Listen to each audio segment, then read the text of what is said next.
right, everybody, welcome to the Thursday Night Forum, but it's also the Super Sunday show because the story behind that I'll tell you in a second or two. But just happy to be here talking to you guys, catching up about Arsenal in what was almost the perfect week. And we'll get into that.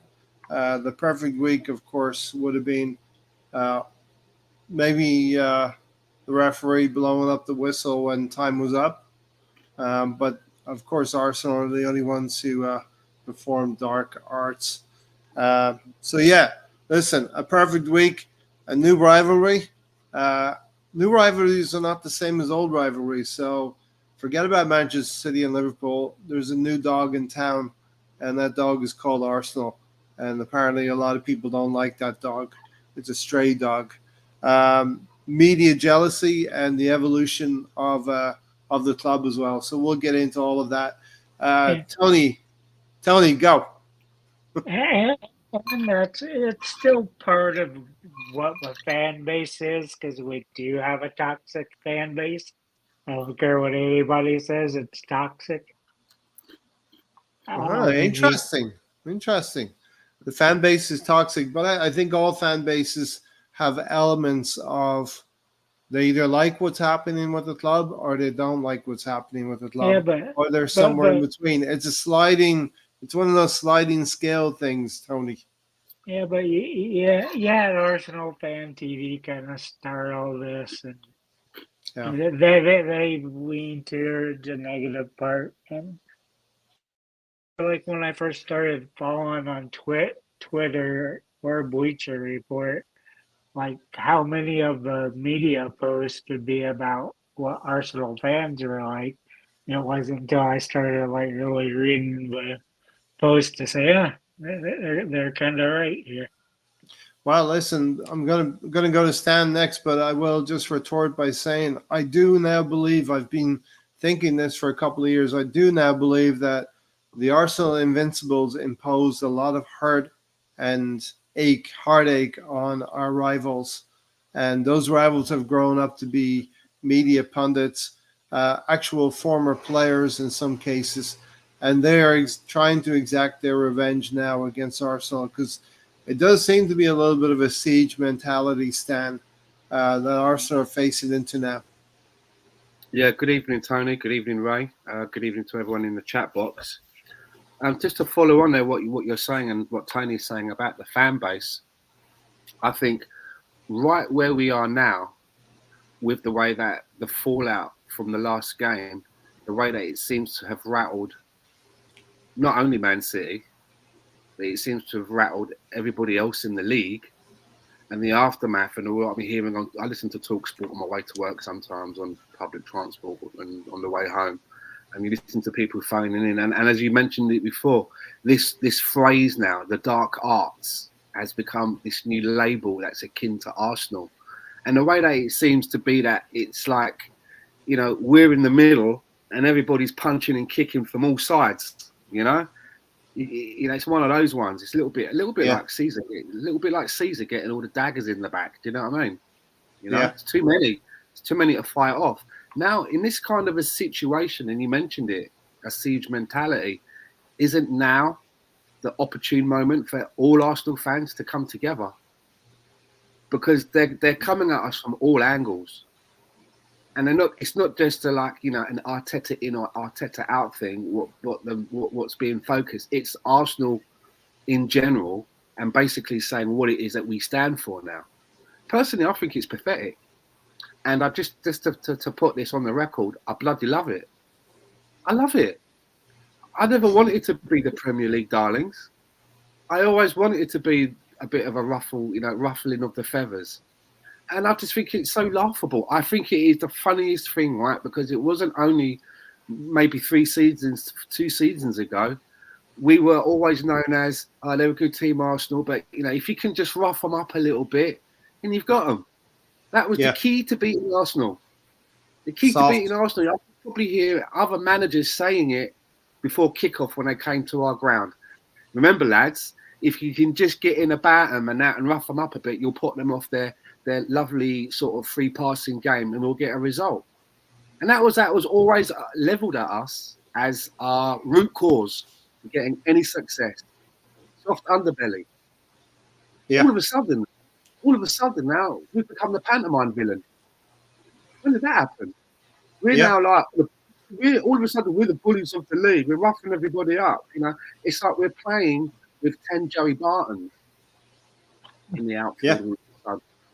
I mean, it's absolutely laughable. And then the other part as well is, you know, having a go at us because we went down to 10 men when we were ahead away to Man City, and we decided to regroup, look for a plan B, which we've also been accused of not having, and play a different way to see the game out.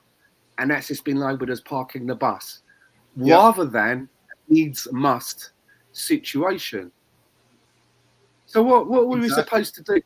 Because everyone else doesn't like it, we were supposed to go, now, okay, we were down, Mikel Arteta's like, all right, lads, we're down to 10 men now, but we don't want to upset everybody by parking the bus. Let's play some wide, expansive football and see where that gets us. I tell you where that gets us. That gets us losing to Man City by a cricket score. Yeah, we've been there. I mean, it's absolutely laughable the way that we have rattled everyone. They're looking under the carpet. They're looking everywhere. It's like it's like when I was in the army and you have a room inspection and you've done everything right, but the sergeant's going to find something. Doesn't matter how good it is. He will find the white gloves will come on at some point and fingers will be run along like window ledges and shit and crevices. He's finding some shit. Yeah. And it feels like what you're doing to us. It doesn't matter what we do. They're going to find something. And you know crazy. what? I love it. Because if we can win the league in spite of all of this, what a way to stick your two fingers up to everyone. Yeah. And this is what I'm thinking. In this situation, everyone should be together. It's us against everyone, apparently. And I love it. I'm not like, I'm not like, nobody likes my team and why? I'm like, bring it on, man. I didn't support Arsenal for everyone else to like it anyway. Yeah. Do you know what I mean? We actually have just the fact that we even have the word arse in our name is great. It's brilliant. Are we sure we want to use two fingers, or do we just use one finger?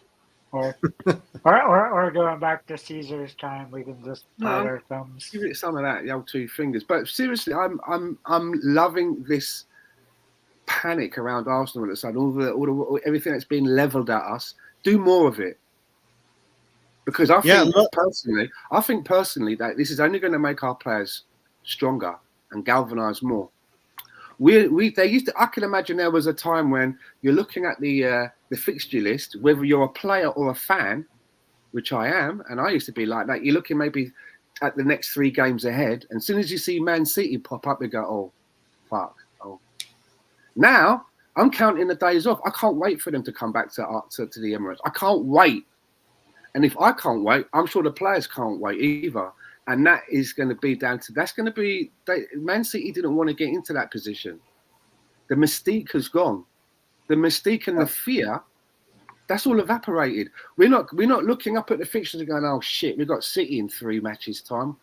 Oh no. Now we're like, I want it tomorrow. I want to play them tomorrow.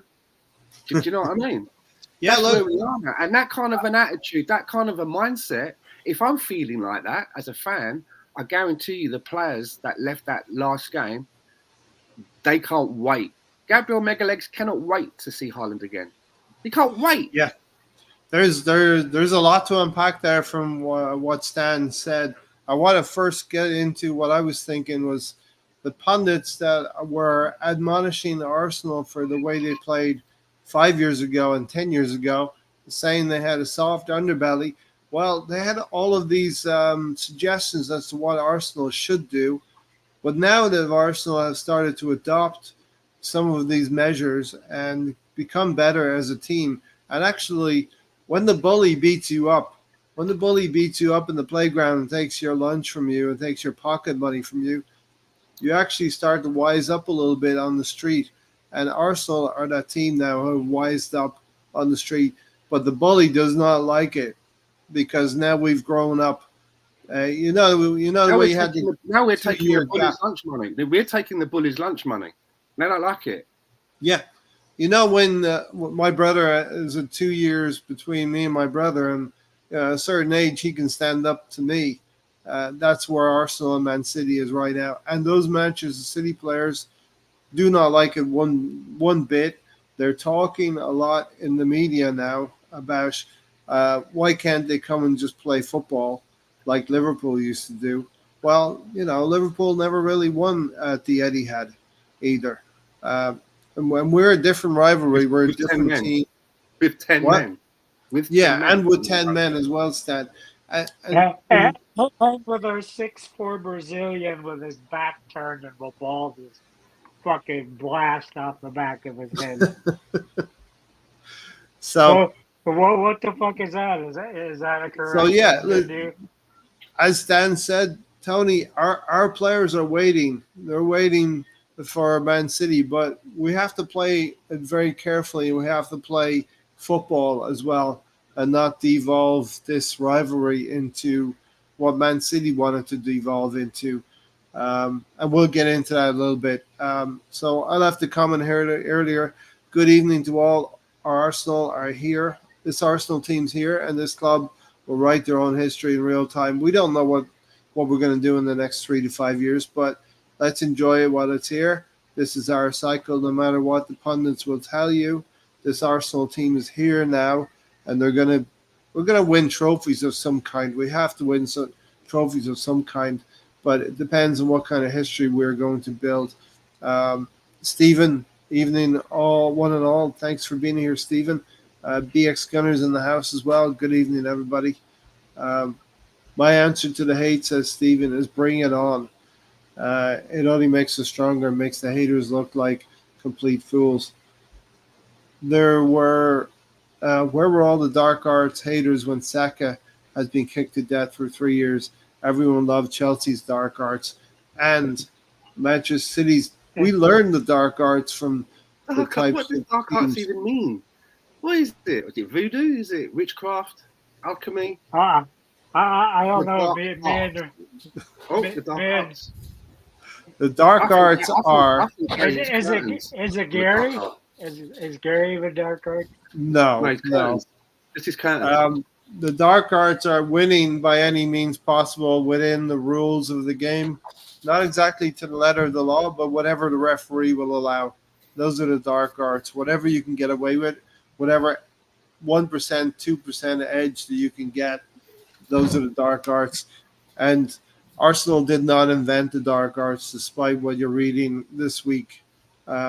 It was not Arsenal who started all this. We just grown up. We're the little kid on the block who's just grown up and become streetwise in the process of the last 3 or 4 years. And Steven said, where were all the dark arts haters when Saka was being kicked? Yeah, everyone loved Chelsea's dark arts.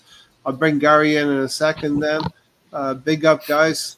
This from a Tottenham podcast, so we'll have to go check them out. I'm Spurs, but big respect on the channel. Thanks for saying that. Welcome. No, I'm not going to check them out, Spurs, but welcome. Hi, everyone, from Michael. Like United in the 90s. United under Alex Ferguson. Alex Ferguson did not leave a stone unturned when it came to rivalries, and especially against Arsene Wenger. The dark arts could have even been the mind games that they were playing. So listen, especially when pizza's involved, right? What's that? Especially when pizza is involved. Pizzagate, especially with Pizzagate. Listen, Gary, we just opened up with almost a perfect week. We almost got that win up at Manchester City, and we know we progressed in the Carabao Cup. A new rivalry now. It's City against Arsenal, not City against Liverpool, and the Man City players should expect a different type of protagonist. The media jealousy and the evolution of the club. Gary, go. Gary, there's one thing as well. You're late, Gary. You're late, and you missed my great opening, man. I wasn't Yeah. flat, but The fine is in the mail already. It's already in the post. Sorry. Had family stuff to do. So yeah, sorry I missed it. Yeah, no, I am not surprised with all the stuff that we're doing. That's the thing.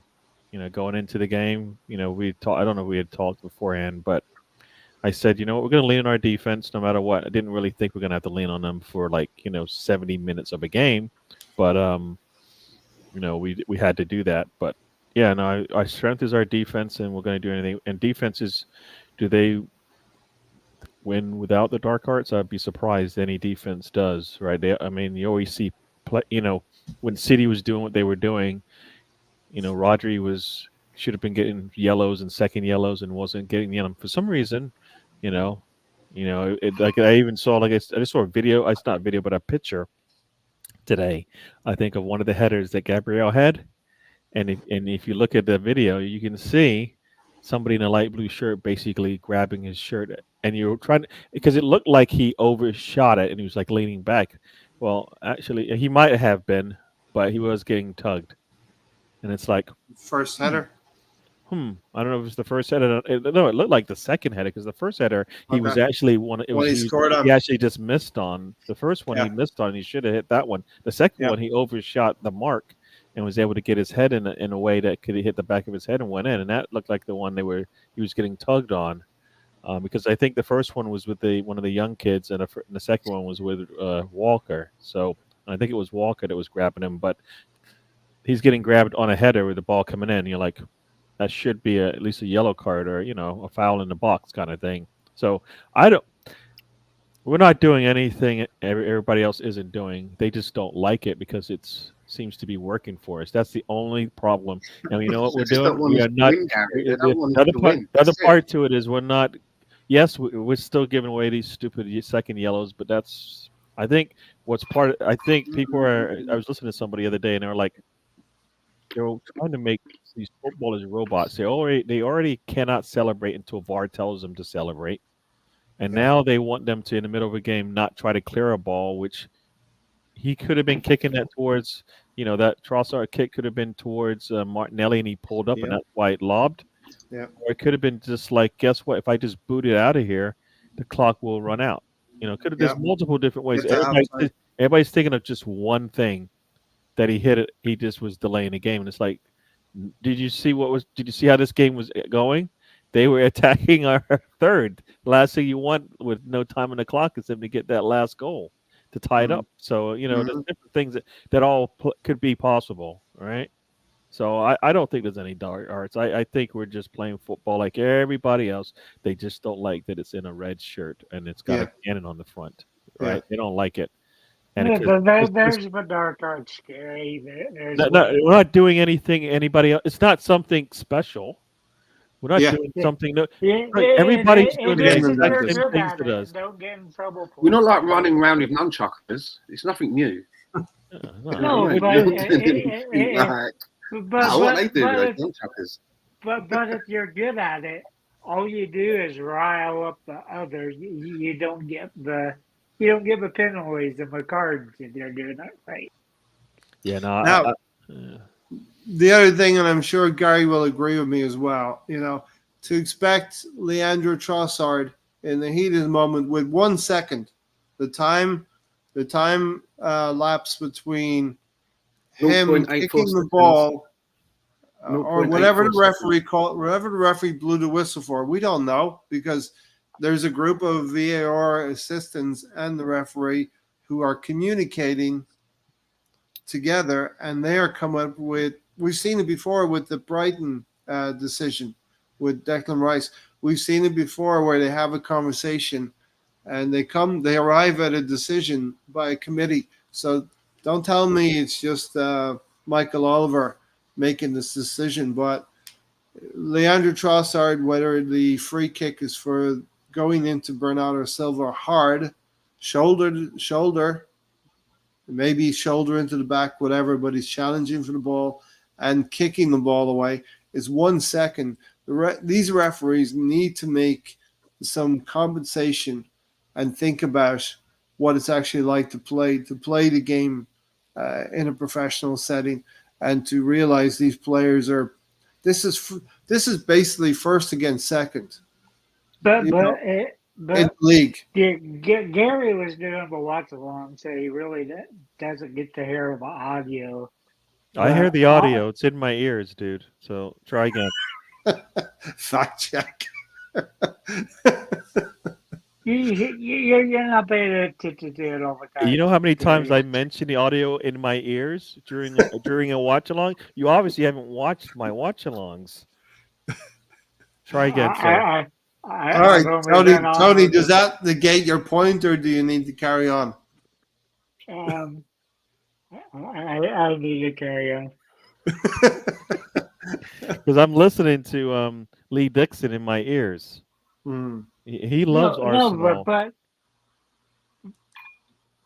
when we talked about it Monday, you weren't mentioning our side of it, listening to it and hearing that they were reviewing the foul. Then it's at halftime that Rebecca Rose said, "Oh, it was for time wasting." For kick, delaying the restart is the new thing. Is the new catchphrase, delaying the It restart. seems to me that whenever the phrase applying the letter of the law comes up, it only seems to come up when it's to do with us. Yeah. Because it's not like we're talking about consistency across the league. You can see instances when it's happening in our games multiple times now where we get done and they've applied the letter of the law, but earlier on in the game, the same offence was committed by the opposition, but for whatever reason, the letter of the law was not applied at that point. It's only applied when it's to us right now. Something else I want to say, and I mentioned it on when I was on Gary's on Monday. And the more I think about it, the more it winds me up.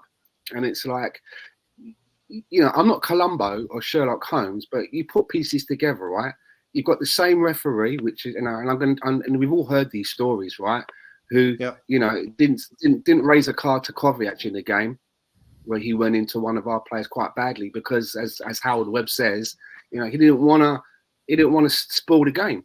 He wanted to keep everybody on the pitch, right? He decided to apply a bit of common sense.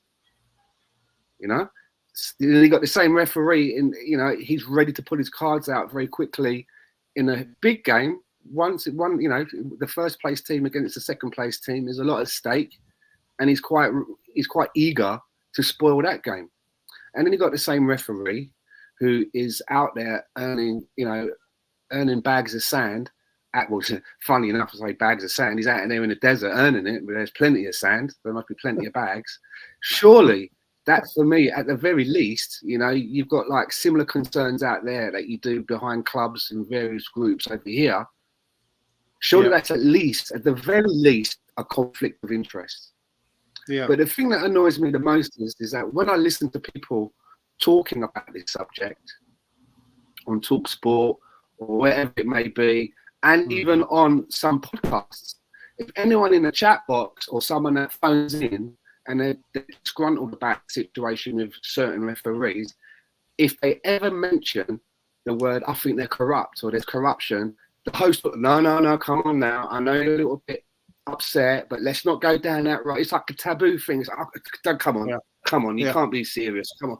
And when I hear that, I think to myself, are you trying to tell me that since that football has been invented, we've never had any corruption in football with refs, with managers, with the people? I suppose it's rife. So the fact that when anyone tries to mention it, it's almost like a person said, and by the way, the earth is flat.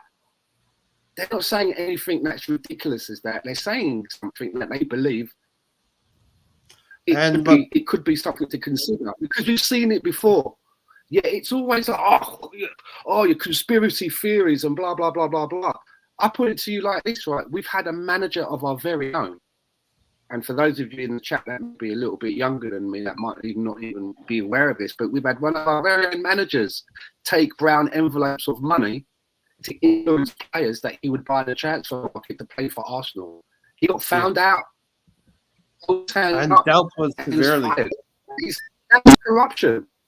Yeah, that is corruption, right? I'm just saying I'm not saying that is what is happening. You can consider it, you can voice it out as a thought and opinion, but the way that it's shut down, you can get corrupt judges, you can get corrupt lawyers, corrupt policemen, you can't get corrupt referees in England. Come on. Well, here's the thing, and welcome Moss and Tiger and Mr. Lowy here as well, joining us as well. Stefan as well. Stefan said they can't say it because of potential litigation. Is football occasionally bent? Definitely. We've had in lesser leagues, we've had corruption in La Liga as well. In lesser leagues, you can't tell me that it wouldn't potentially be happening in the Premier League with the biggest amount of money flowing around the Premier League. Look at what happened to the top clubs in Italy. Look at what happened in Italy. Martini. There's loads of people that that run football that have been done, haven't they? For this or that or another. Yeah, it happens. Mr. Lowy said, "How's it going, fam?" I just want to say one last thing again. I just want to repeat it. A conflict of interest. I'm sure it's in their regulations as well. In their guidebook, there is a chapter that talks about, you got to be careful what you do outside of the game, this, that, and the other, because there's a conflict of interest. That must be a conflict of interest. Yeah, it's going unchecked. There should be VAR on that. Definitely. Mr. Lowy said, "How's it going, fam? Happy to join the show again. I'll take the dark arts, even though most teams do worse, and Arsenal players get booked because it doesn't matter what they do. They're going to say something." But I think the biggest thing, Ray, is that that the referees are bad, because I watch pretty much every sport, and I can by far name a lot more Premier League referees than I can in any other sport. I don't know who the referees are for the most part.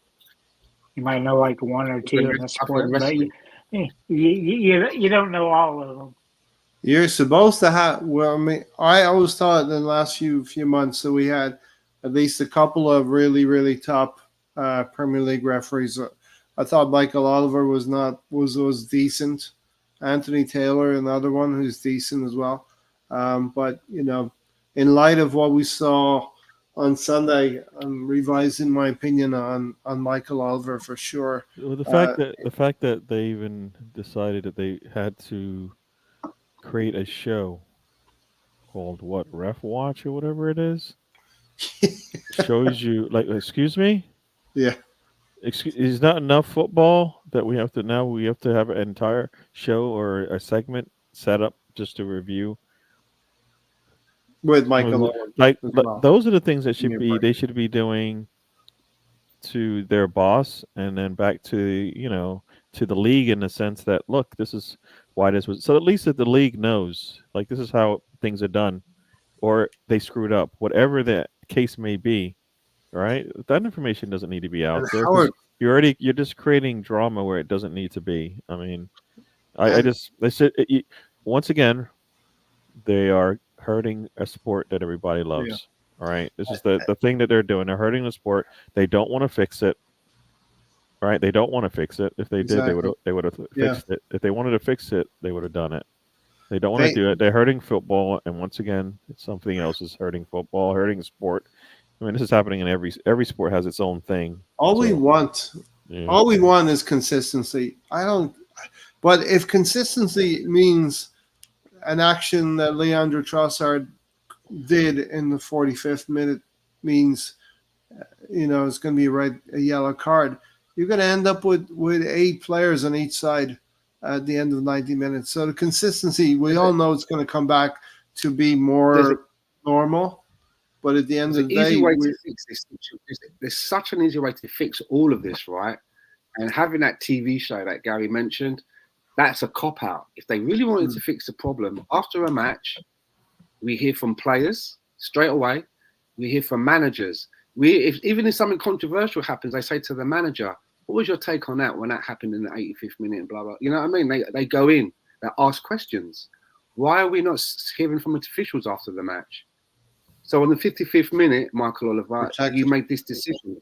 What was going on in your mind at that time? What interview them properly, put them out and let them speak. And when they say that, blah, blah, blah, they say, well, we've looked at it back and it looks at blah, blah, blah. Do you know what I mean? Put them under the spot. Why did they not do that? Why are they not accountable? Why are we not allowed to hear why he chose to do what he did and what he was thinking at the time?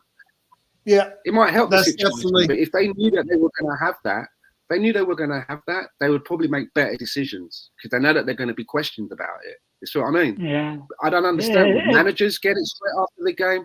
Players get it, but not the officials who make key decisions. They're not. We don't hear from them. We have to watch this stupid show that Gary mentioned. That's front Michael Owen with their perspective of what went down and his narrative. You know what I mean?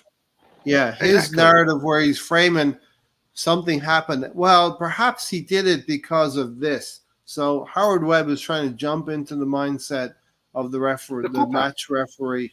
Perhaps he did it because of this. It's a complete cop-out because you know what, Stan? He can go left or he can go right to frame his narrative as well. If a referee wants to put himself under the spotlight, put him under the spotlight after the game with a microphone in front of him and ask him questions. Yeah. You'd have a spotlight. Because they did that to Arteta at Newcastle, and we got the soundbite Disgracio, last season as well. Tony? It's not like American sports where you have a former referee as part of your commenting deal, and you only go to him when you have a big decision or whatever, and he voices his opinion. That's fine, but having current referees do. Well, I think the problem as well, Tony, is that guy in the show is a former referee. Yeah. Howard Webb. No, Dermot Gallagher or whatever his name is. Dermot Gallagher, he's on some of the talk shows.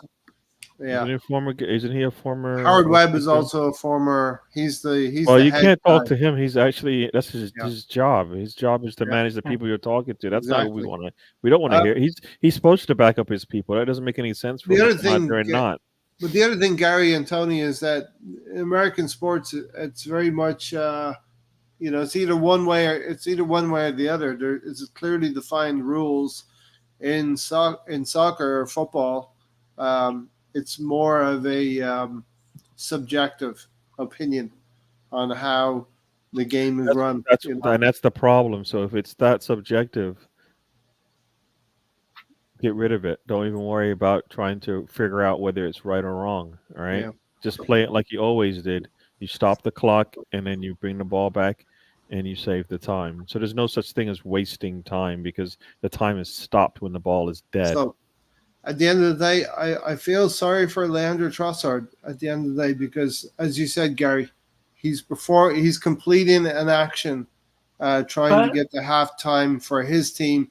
And there was 1 second between the infringement, whichever it was, and the whistle being blown.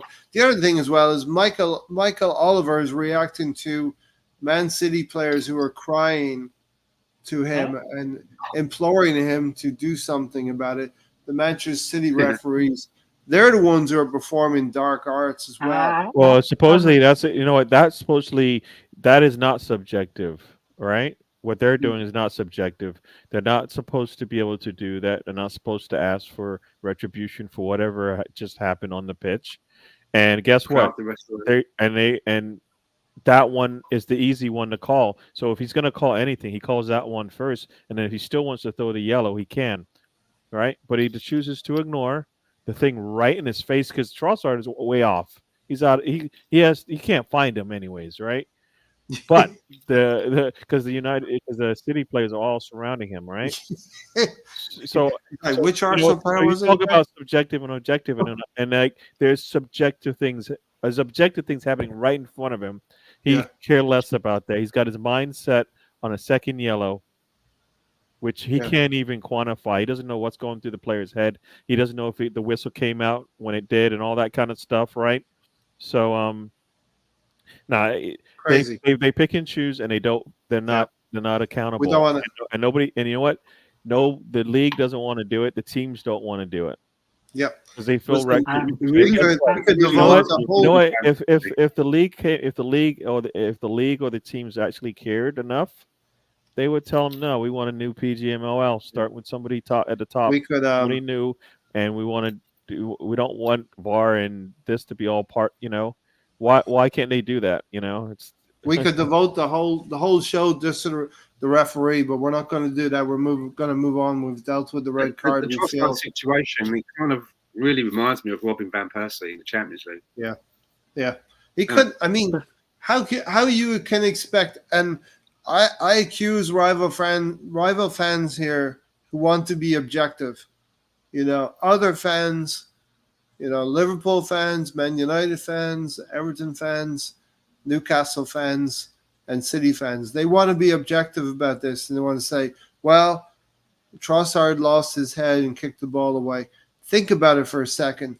And when it's your team, will you have our sympathy? Probably not. I like when the response to that every time I've heard somebody answer that question, they'd be upset with their own player when they do something silly like that. That's what they would be. That's what they say. So the player has never done anything stupid that they could actually they didn't have to do. But so it's they're talking at two sides of their mouth because their players do stupid things as well, and they don't scream. They scream at them just like anybody else does. Mostly, we seem to pay an Arsenal tax. We seem to get levied heavier than everyone else. I'm gonna be the devil's advocate for a second, right? Well, what? No, why are you doing that? You know what? You sound just like them. Why are you're talking at two sides of your face? Listen. Stop. No. Let's see if this makes sense, Gary. You know what? It's not going to make sense. Ray said there was 1 second left. The time I flash up is minimum overtime. No, I said the ball was hit and a whistle was blown. I said there was 1 second between infringement and whistle blown. There was 1 second between it. That's what I said, Tony. And when that free kick was taken, as soon as it hit someone, the whistle was blown. It was dead. Mm-hmm. Nothing happened after that. Crazy. So here's the thing, Gary. Now that you're saying it, we were literally a second away from not having a red card against us in the first half, and a second away from actually getting the 3 points that, we'd be sitting here a lot happier with 3 points. But we did send a message to Man City, and the message has been sent very clearly to them that we're here. We're here, and they're not going to be able to push us around. And I think on your home ground, you want to beat your nearest rivals. Tiger and Gunnar said, "Look how good the referee was Wednesday night. English ref needs to be looked at." That's Michael Oliver. As I speak, Rangers have been awarded a penalty. Has somebody put this Arsenal slur out there because City are about to be found innocent of the FFP charges?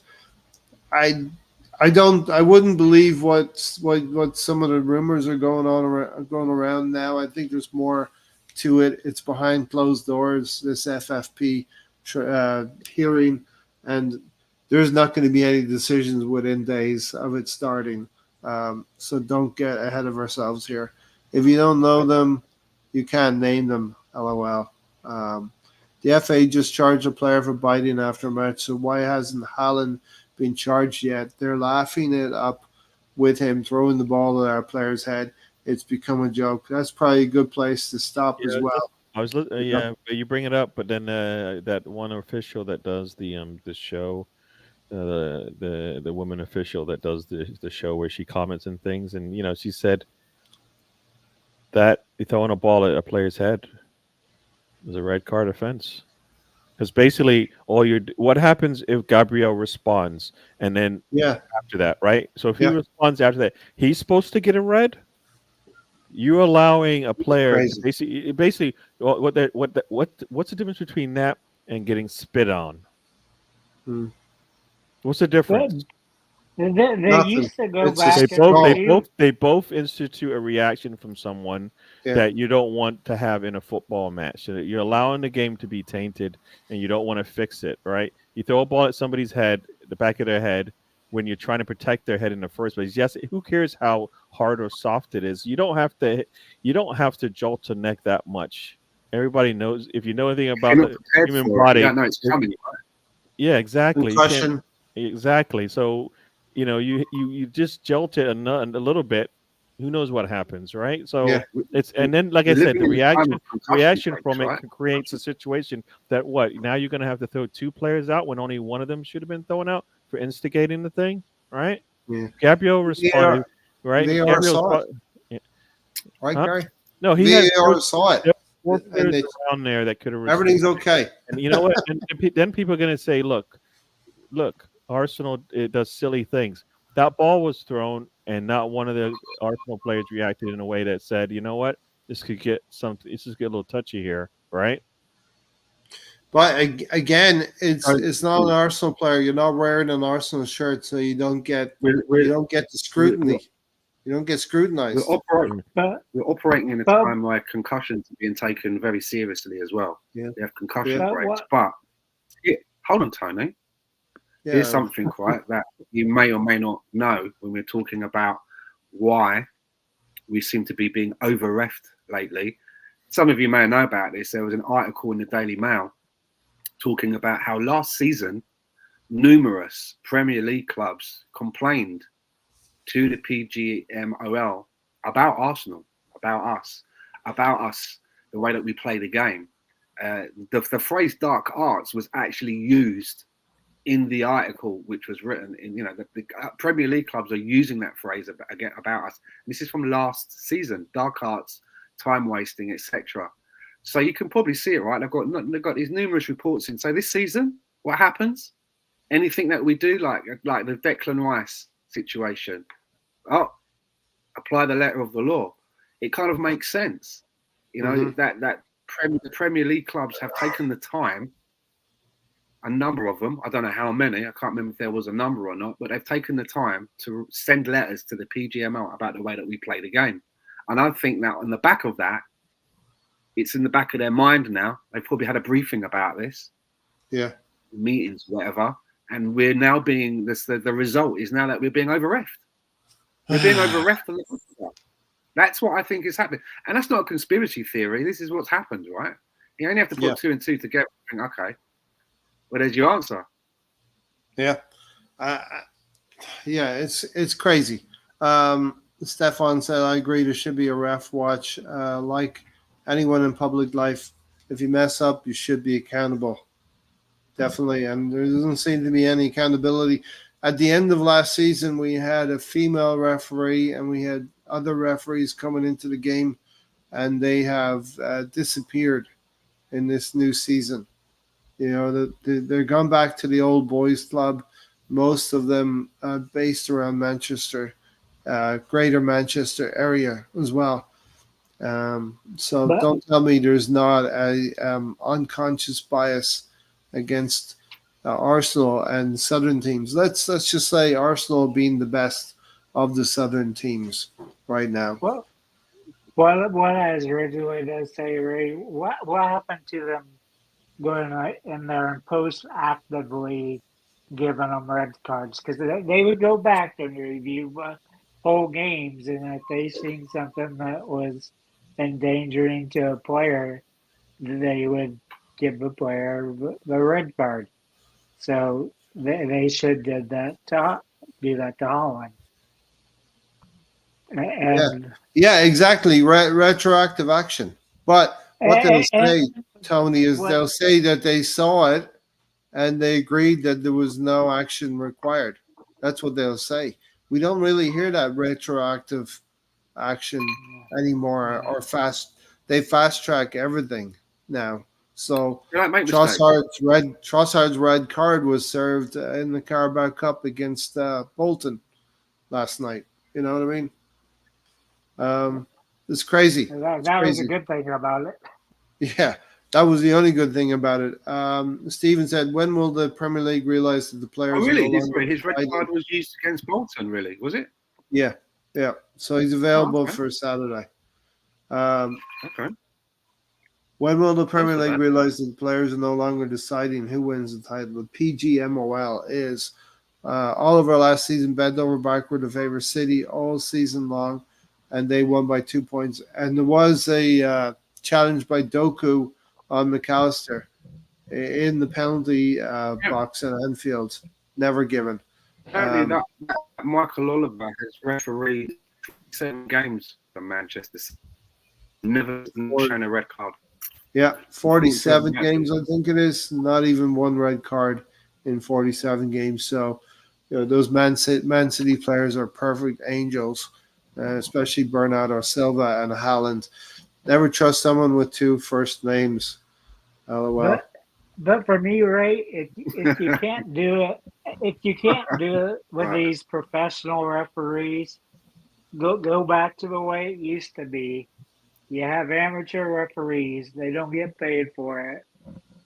Everybody doesn't know their fucking name, and you don't have all of this. And maybe being nostalgic here, Tony, but they were better at the craft. They were better at officiating games.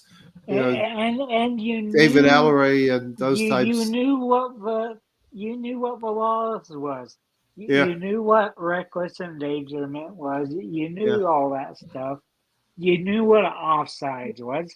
They say offsides can't be with a non-scoring part of your body, but if you have your arm over the line, then they say that's offsides. And I'm really curious how things are going to happen here coming the next month when you have 12 iPhones deciding about offsides. Well, I've got news for you, Tony. I was checking my feed, and they're apparently not ready to launch that in October. It's going to be winter. It's going to be December before we probably see this thing. So halfway through the fucking season. Halfway through the season. They're not reffing the game anymore, are they? They're not really reffing the game now. They've got Overwatch. Yes. Watching everything. Technology. And it's kind of taken, I think they're getting a bit lazy. There's the old boys club. Like, what was the in the game where they said, like, just take care of yourself. Brighton. You know what I mean? Against Rice. It's just get an AI robot that has the rule book uploaded into it, and it can walk around and left the game and go, that is the letter of the law. You must get a yellow card. I think we're heading that way, right? Stan. I think we're heading. The game is heading that way, and I think it'll be a lot better. Less power taken away from them. It's making them less accountable. There's too many chefs now in the kitchen making the pie. Yeah, exactly. You know what I mean? Yeah, we're going to get into the head loss part of it now as well. Right from the first minute, everybody thought it was Kai Havertz. And just like barged into. Not everybody. Everybody else thought it was Kai Havertz. Yeah, it's crazy. Rodri takes 2 strides to the left to meet Havertz. There's obvious what's Kai gonna just dive out of his way? There you go. Kai actually stops. You watch the replay because we saw the replay once that all happened, right? And Kai actually stops when they're about to be contact. He runs into him, falls over like he given a shot. That's when I knew something was wrong with Rodri, and it showed when he finally went out of the game. He basically, he didn't want to be there. You ever see you remember in what is it called, Days of Thunder, when he's like, Cole doesn't want to be in that car, right? He didn't want to be on that pitch. Because when is the last time you've seen Roger do something like that? He's not trying to bail. He's not trying to draw a yellow like that, right? At the start of the game, 10 seconds in, it's probably like 5 seconds in, right? How many times was there contact made by a City player at that center circle in that game? You know how many times? At least Many 3. times. Yeah. Haaland did it at least twice. Lost his head. And Rodri started a game like that. I mean, they were going out of their way. They didn't think they could win that game the way they were playing. Do you three think we have footage of Alex Ferguson saying, I'm tired of this Arsenal under Arsene Wenger bossing us. We're going to get at them. We're going to be physical. Do you think Pep Guardiola sent a message of physicality to his team going out against Arsenal. Because thinking that we still had a soft underbelly. Yeah, a little Maybe. bit like that. You know, like Do you know what I mean? Because look at Rodri, right? That was a case of he tried it on twice, man, and the second time it knackered him. It was a case of what happens when you know, a natural force meets an immovable object. Well, do you know what I mean? Only one's not getting up. One is not getting up. No? I know there was. They set the bar from the get go. It was like, all right, you want some roughhousing then? Yeah, like roughhousing. You would think Rodri versus Havertz would be a pretty even contest that Rodri could maybe win. And I know there was no contact. I want to state there was no contact between Partey and Rodri. But you wouldn't think Rodri versus Partey would I've be never seen a game winning. like this, right? When we scored the first goal, and what a goal it was. I mean, fucking hell. Yes. I didn't know Calafiori had that in his locker. When he received the ball, I'm looking at a couple of players where I'm thinking the ball's going to go to next. I didn't know it was going to get hammered into the fucking top bins. And when he done that, you could see that they were rattled. They were rattled. Yeah. However, when the second one went in, it was fucking disarray. It was like that gif from the American Office when they're running around the office going, "Don't panic," and people are jumping out the windows and jumping up into the false roofing, and the manager's running around telling everyone to stay calm, which was Pep. You were looking at some of the faces of some of the Carl Walker was one, some of their faces and their expressions, and Pep constantly chewing that bit of spit in his mouth, that white bit of spit he keeps chewing around. Fucking kicking chairs. I've never seen anything like it. Rattled. Yes. Seriously. They were in disarray when we scored that second goal. And it was almost like when we got a red for kicking the chair. At the end of that first half, it was like, what did they add on? It was supposed to be like 46 minutes or something like that. And Trossard got booked in the 48th. And I was sitting there watching it, and I was like, this reminds me of the Man United days where it's like, we're going to keep going until Man United will score. And it kind of felt like that at the end, right? Because the missus got up in the second half because it was on at 8:30, and she's in the kitchen rustling about with the bacon and that. And we've gone down to the 10 men now, and we're holding out and we're holding out. And I'm like, fucking hell, this is a wild performance. We might get something out of this. And I was back in the team, got to the 85th minute. I'm shouting at her going, we can fucking do this, man. Like, we're down to 10 men and we are really holding out. Style.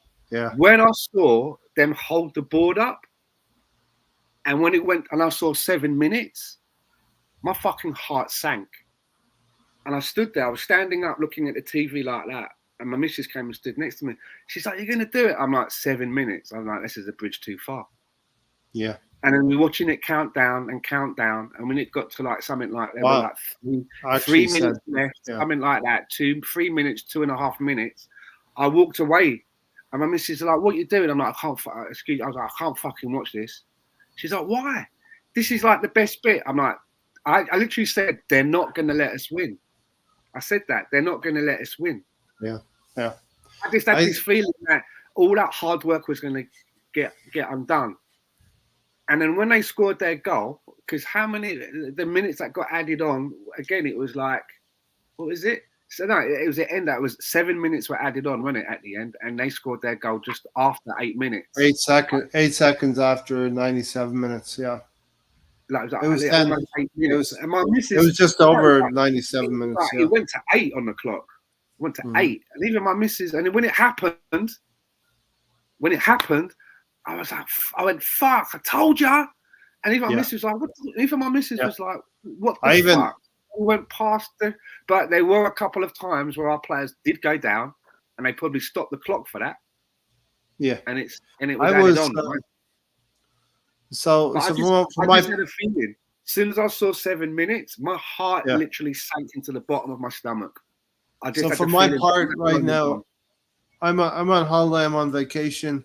So we were about to check in at 3:00 and the game was on, and couldn't do the Sunday show because of miscalculation of dates and all that good stuff. So we're talking about it tonight. Was in the pub watching the TV, and it was a delay, right? From the one screen I was looking at, I could hear what was happening a minute, maybe 40 seconds ahead on the other TV. So I'm looking, and I think I watched a little bit of Gary's show, and you were all saying, and Gary was saying, this was the most tense game ever, especially the final, the second half, the 45 minutes. I said to my missus, I was like, we're 2-1 up, but I know it's going to be 10 minutes of added time, and they're going to score. I just know it's going to happen. And she was waiting for me in the car as we were about to leave at the end of the game. And I was like, I told you they scored. But, I was still very, very happy that we went there. We competed. We didn't park the bus, as rival fans will say, from springtime. We parked the bus.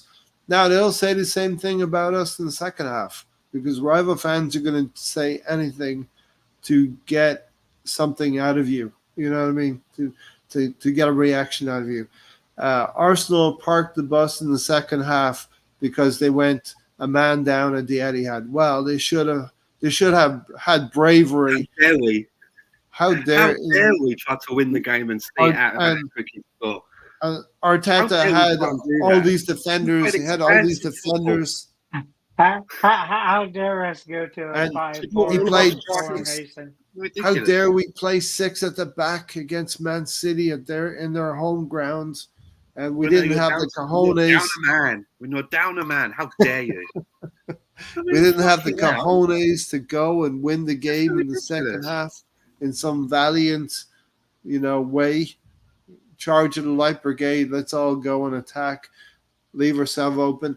And the man who lost his head the most, Erling Haaland, he got his goal early, but he lost his head against Saliba in the first half. Ran right into Saliba. And Saliba got right back up. Ran right into Gabriel. Threw the ball at Gabriel. Argued with Gabriel Jesus at the end of the game. We argued with Skelly during the match. Something happened. Maya Lewis Skelly, the other one. You? Meaning, you're a young kid. You're not known like full back.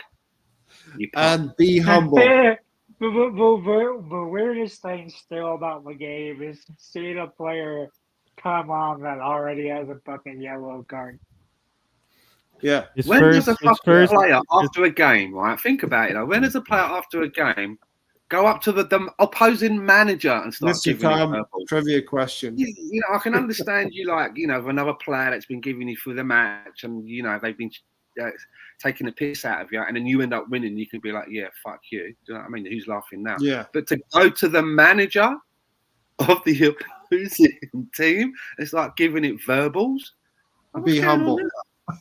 Now, Mikel, you be humble. I'll do everything I do is okay because I'm Erling Haaland. You know what I mean?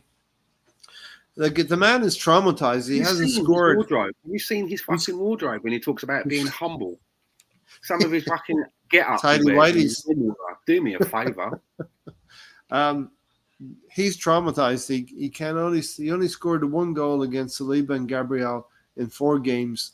Arsenal are unbeaten against them in 4 games. I'll tell you one thing as well, right? If he hasn't got a fucking shampoo commercial deal, he needs to change his management. Because that's the first thing. The first thing he would do if he loses management. Get him a fucking Head and Shoulders or a Timotei deal.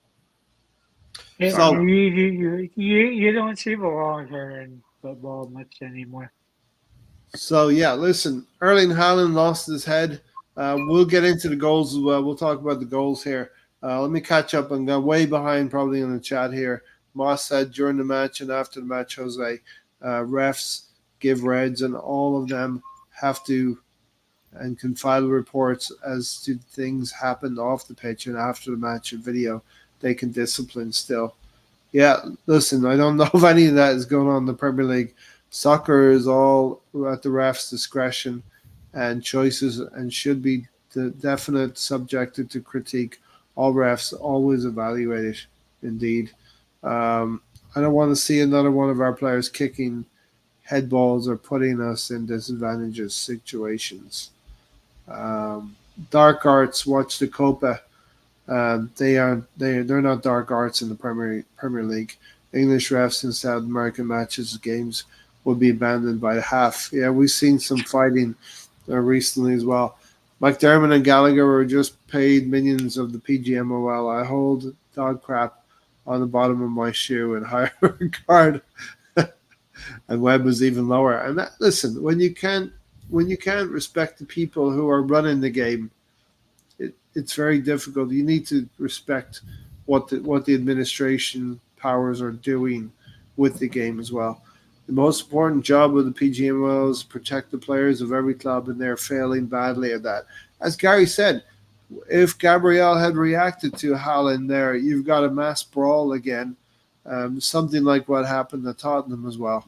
But People that play, try stopping yourself when you trying hard to get to the ball first and kick the ball ahead of them, and then stop in a second when barely hearing a whistle. It's a tough call. It's like asking Bukayo Saka to twist and turn past Neuer in that Bayern Munich game, the Champions League game. For impossible. my last comment about the referees, Ray, and the officiating, what happened to not the end of the last season, but the end of the season before, they started talking about, we're going to look into this and change that. And they changed football. They didn't change anything. Exactly. They said they're going to look at VAR. They said they're going to look at some of the calls they make it more clear. They didn't do any of that. Yeah, I like what Boyce is saying. He's saying karma will get Haaland, and I'm like, yeah, just like how it got Rodri. Rodri remembered him mouthing off. You know listen, I'm not going to celebrate a player being injured, but I'm going to say that karma works. I'm going to say Rodri being out is a good thing. You know, that's all I'm going to say. If that's celebrating, then so be it. Has a list. Stand quiet. Next February 1st, Gabriel knows who done it. You know what? If you think Partey caused the injury, then I can see your hesitancy, Ray. But he didn't cause it, no. But if you think Palmer is a biatch, as they say, then that's exactly what it looks like. Yeah. Because that first 5 seconds and that last 5 seconds of his time on the pitch, he calls. I think Haaland, his karma might just be that people don't consider him as good as he thinks he is.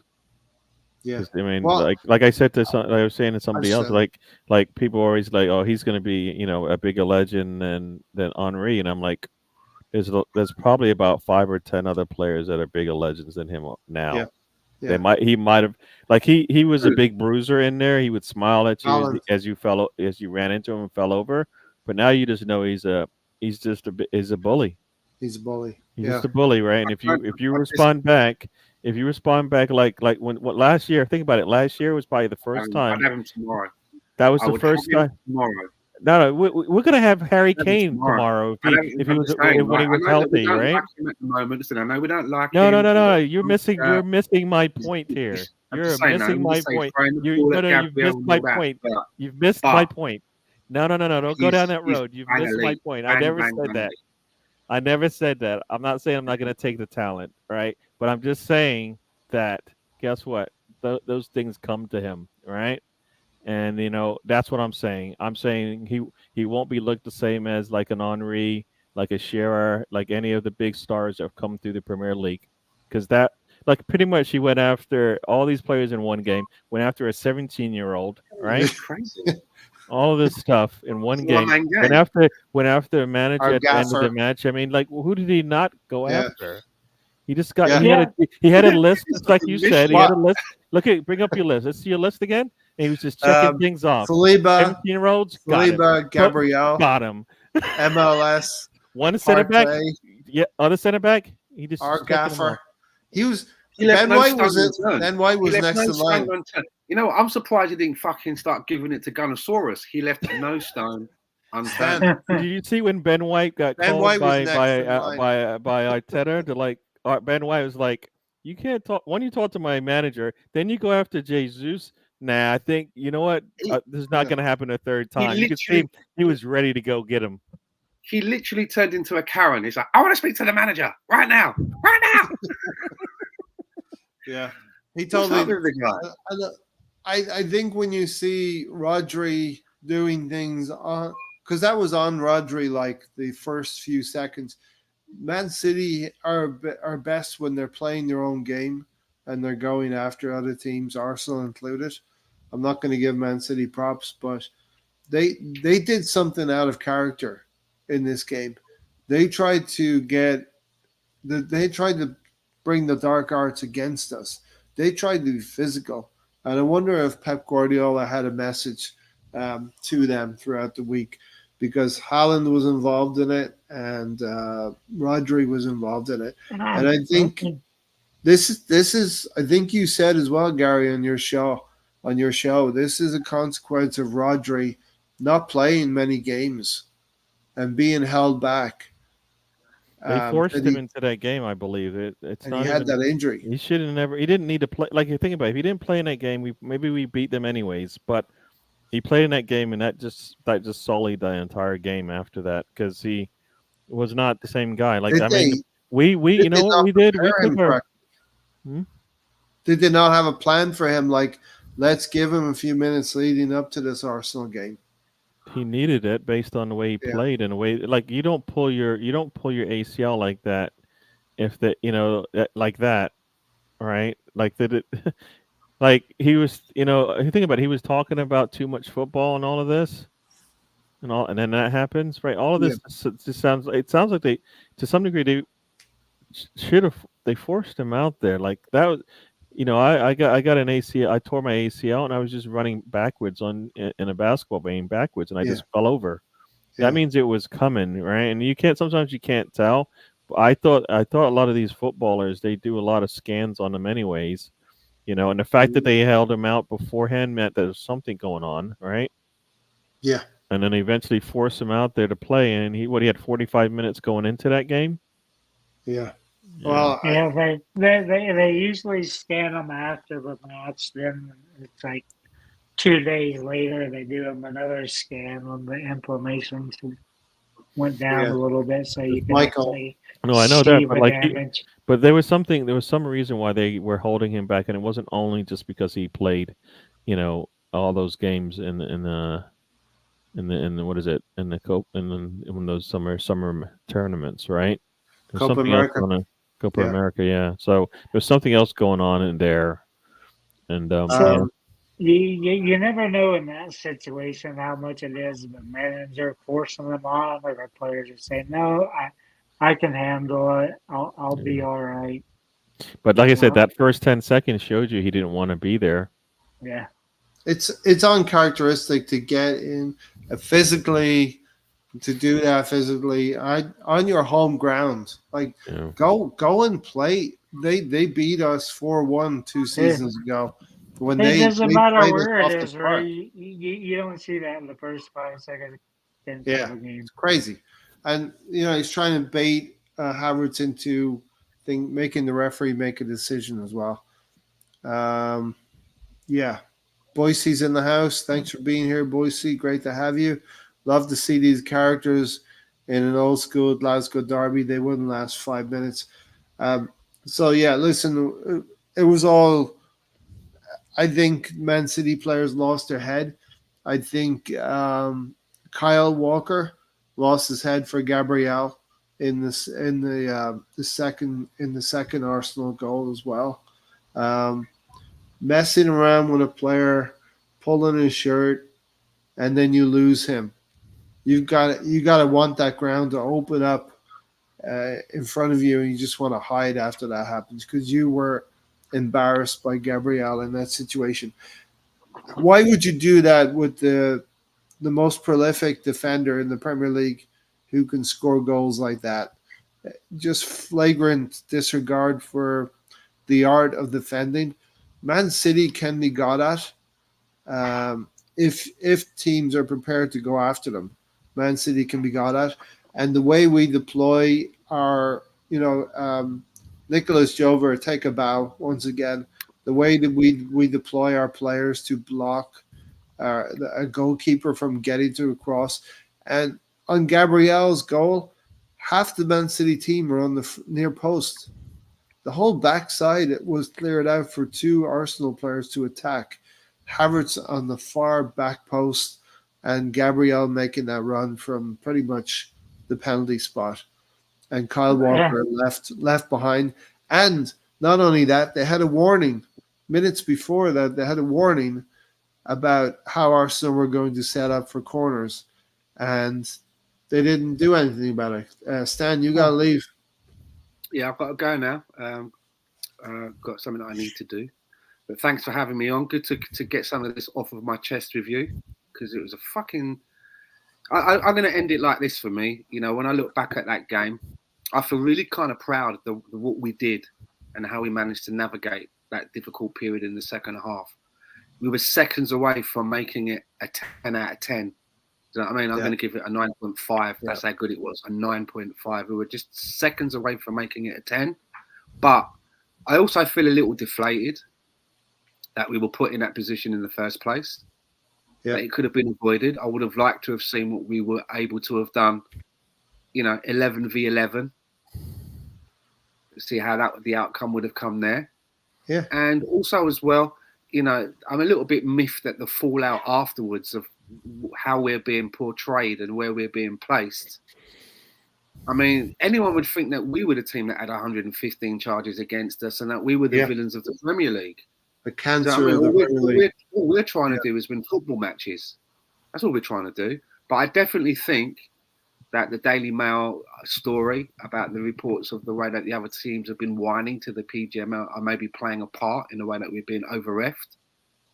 And as I say, if we can get to the end of this campaign and win the league in spite of all of this, what a huge two-finger salute that will be to everybody. That in spite of all of these obstacles that you've put in our way, we've still managed to get our hands on the prize. And that's what I'm hoping is going to happen. So nice to talk to you all. Thanks to everyone in the chat box. And I'll probably see you guys on the Sunday show, yeah? Have a good week, everyone. All right, Thanks very much. All right, Stan. Thanks. That was Stan giving his views on the Manchester City game. And listen, that stuff does leave a sour taste in the mouth, Gary, but it shouldn't stop what Mikel Arteta is trying to do. It shouldn't stop what Arsenal's trying to do. These are sometimes forces beyond our control. We're just trying to play a game of football, as Stan said, Gary. Yep. We're just trying to play football, trying to find a way to be a little bit different, a little bit better than the last time we played, right? I say that all the time. We're just going to, if we can get a little bit better every time we play. Like we've played City now, 4 times now? And I think the games have gotten better and better, right? We what do? We beat them on penalties. Then we we drew to them. 0-0. Then we beat them. Then this game we had a chance to beat them, but it took a last second goal. And then when they come back to our place, if the trend continues, they won't even have a chance, right? So that's going to be the key. The thing I think as well, Gary, and I'll get to you then, Tony, as well, is that I think we have to, as Arsenal fans, my message would be enjoy these games against City because ultimately they're nice to win and they're nice to pick up points, but there are 18 other teams that we will compete against in the Premier League. And the Premier League is all about consistency and going and getting those wins against Fulham and West Ham and Aston Villa. The results we did not get last season. So, but doesn't part of your able go back to the late 90s and early 2000s and think about us and Man United being such rivals? Doesn't that make you feel good that you actually have a rivalry? And you have their top player that is very physical and knocks everybody around, but then he comes up against 2 6'4" brick shit houses of center backs, and he can't crack them, and it pisses him off, which makes Yeah. him fucking attack Yes. everybody on the Well, fucking that's the field. thing. We enjoy, we need to enjoy these games for what they are, showpiece games. Which, if a referee has to send the player off for the right reasons, then do it. Don't shirk your responsibility. But it's very debatable as to what Leandro Trossard did was the right decision. And there are some referees who will take that player and say, okay, you ran into Bernardo Silva very, very robustly. You're on a yellow card. Think about it. I'm going to let you away with this one. And you go in at halftime and be very, very careful in the second half. Some referees just don't do that now anymore. Try to manage the game. There's nothing wrong with trying to manage the game as well. Because listen, Trossard went in forcibly on Bernardo Silva, but when you put the two things together, he pulled the shirt for the first yellow card, which is a yellow card, but you could actually say to the player, calm down.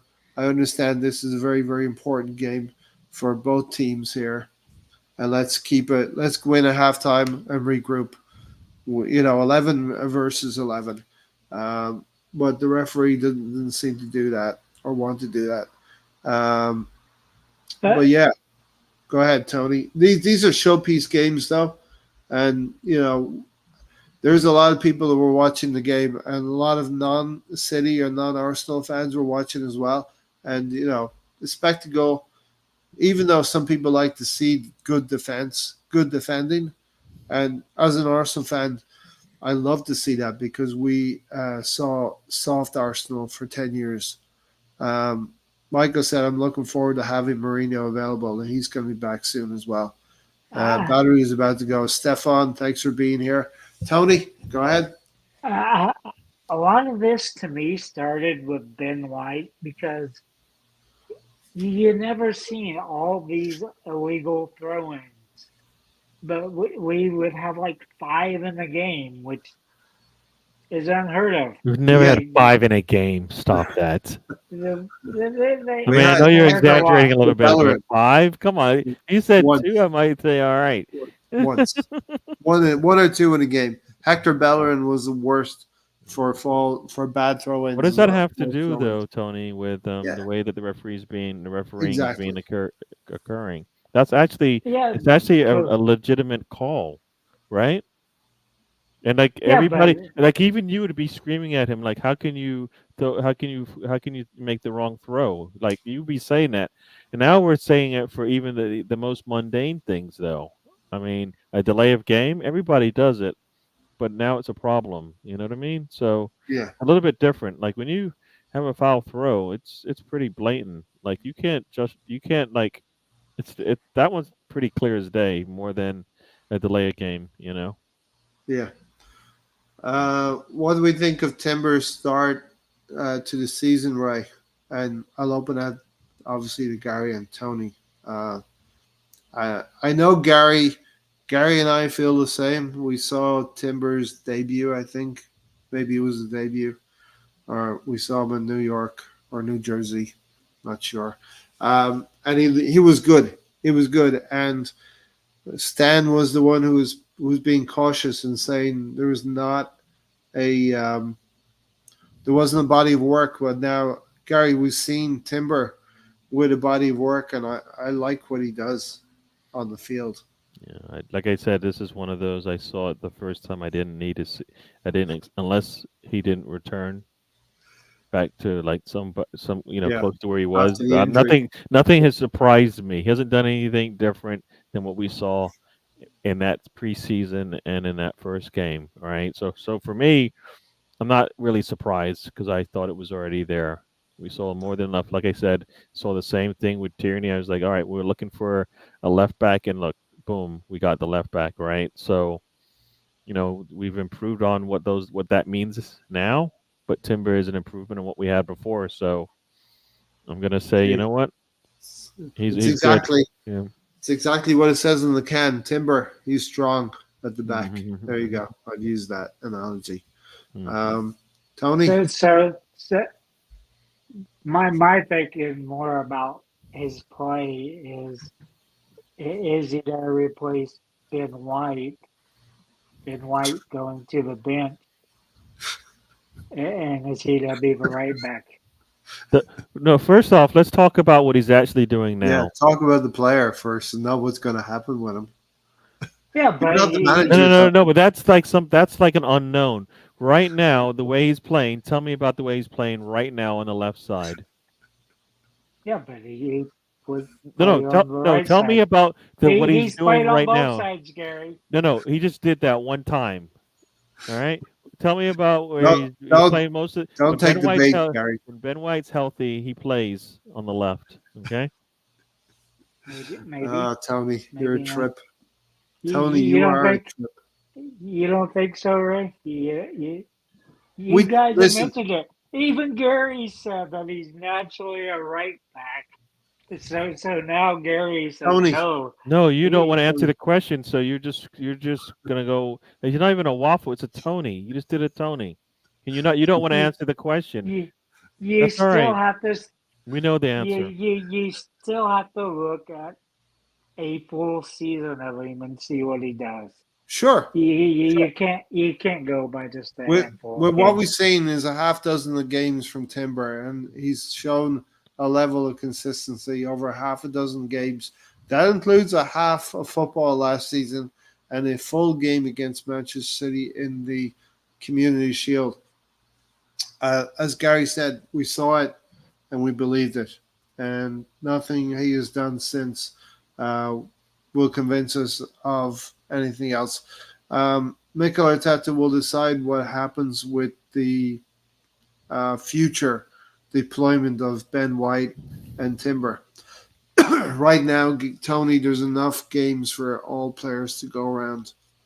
BX said we have to stop doing things just because everyone else gets away with it. We have to stop doing things just because everyone else gets away with it. 3 tough away games and 7 points. And that's the takeaway, isn't it, Gary? You hear the pundits we talked about, you hear them say Arsenal's statistics are way down. Their possession stats are way down. Yeah. Well, you have to take into account there's been 2 red cards which have affected 2 games. And we've played 3 away games at Aston Villa, Tottenham, and Manchester City. Yeah. Are you going to expect us to dominate those games, possession and stats-wise? No. Yeah. Not when you're down a man for 90 minutes. Exactly. Yeah. No, I just thought I would just take a look at something because Tony says he can't tell much in like 5 games. But Haaland in 5 games, his first 5 games in the Premier League, had 9 goals and 2 assists. Yeah, but you guys were sitting there earlier. Timber in 5 games has done what for us? He's done really well everywhere he's played. You're going to try and tell me he's not. You don't even want to say he's been good for 5 games. Man of the match. Probably man of the match. You don't even want to say he's been good for 5 games. Time out, Gary. You haven't said it. You still haven't said it. You're not going to say it now. Go on. Let's do a rewind. Gary said that Haaland won't be known as one of the greatest strikers. He's already on track. Why did I say that, Tony? Are you gonna take one part of the conversation and not the other? And 1/8 of a time, he's already over halfway. That has nothing to do with it. Hey, Tony. He's a donkey. Just because you're a donkey doesn't mean you get the plaudits like everybody else. He's a great goal scorer, but he's not a great footballer. And you can say that about Erling Haaland. He's a great goal scorer, but he's not a great footballer. His general play outside of the box, when he has to link up play, he's very adequate at it. He's not great. His big talent is getting on the ends of things, his pace, his power, which he can demonstrate against 3/4 of the Premier League. He can do this against 3/4 of the Premier League. That's why he gets 9 goals in 5 games, playing against Ipswich, playing against Brighton, playing against Leicester City, playing even against Tottenham. He can put up those numbers, but when he comes up against Gabriel Magalhaes and Saliba, not happening. You know what I mean? He does. And let's talk about that first goal. The first goal we conceded. I actually blame Thomas Partey for not going to Savinho in that situation. You watch it back. Gabriel is not in a good position because he's covering for Calafiori, but also Thomas Partey runs backwards with Gabriel. So didn't Thomas Partey didn't close down the space. Erling Haaland, he's white. Okay. Lol. No Erling Haaland can fight, but he doesn't shoot. LOL. All right, stay respectful, and the administrators will not have to. The moderator will not have to deal with you. But that's the thing. We've been playing wide with those guys, and you have to keep them more narrow. You can't have Saliba and Gabriel that far apart. So for me, there was you talked about a wide gap, and look, Tony, Arsenal can get their center backs can get separated, and that's probably what opposing teams will look at against Arsenal.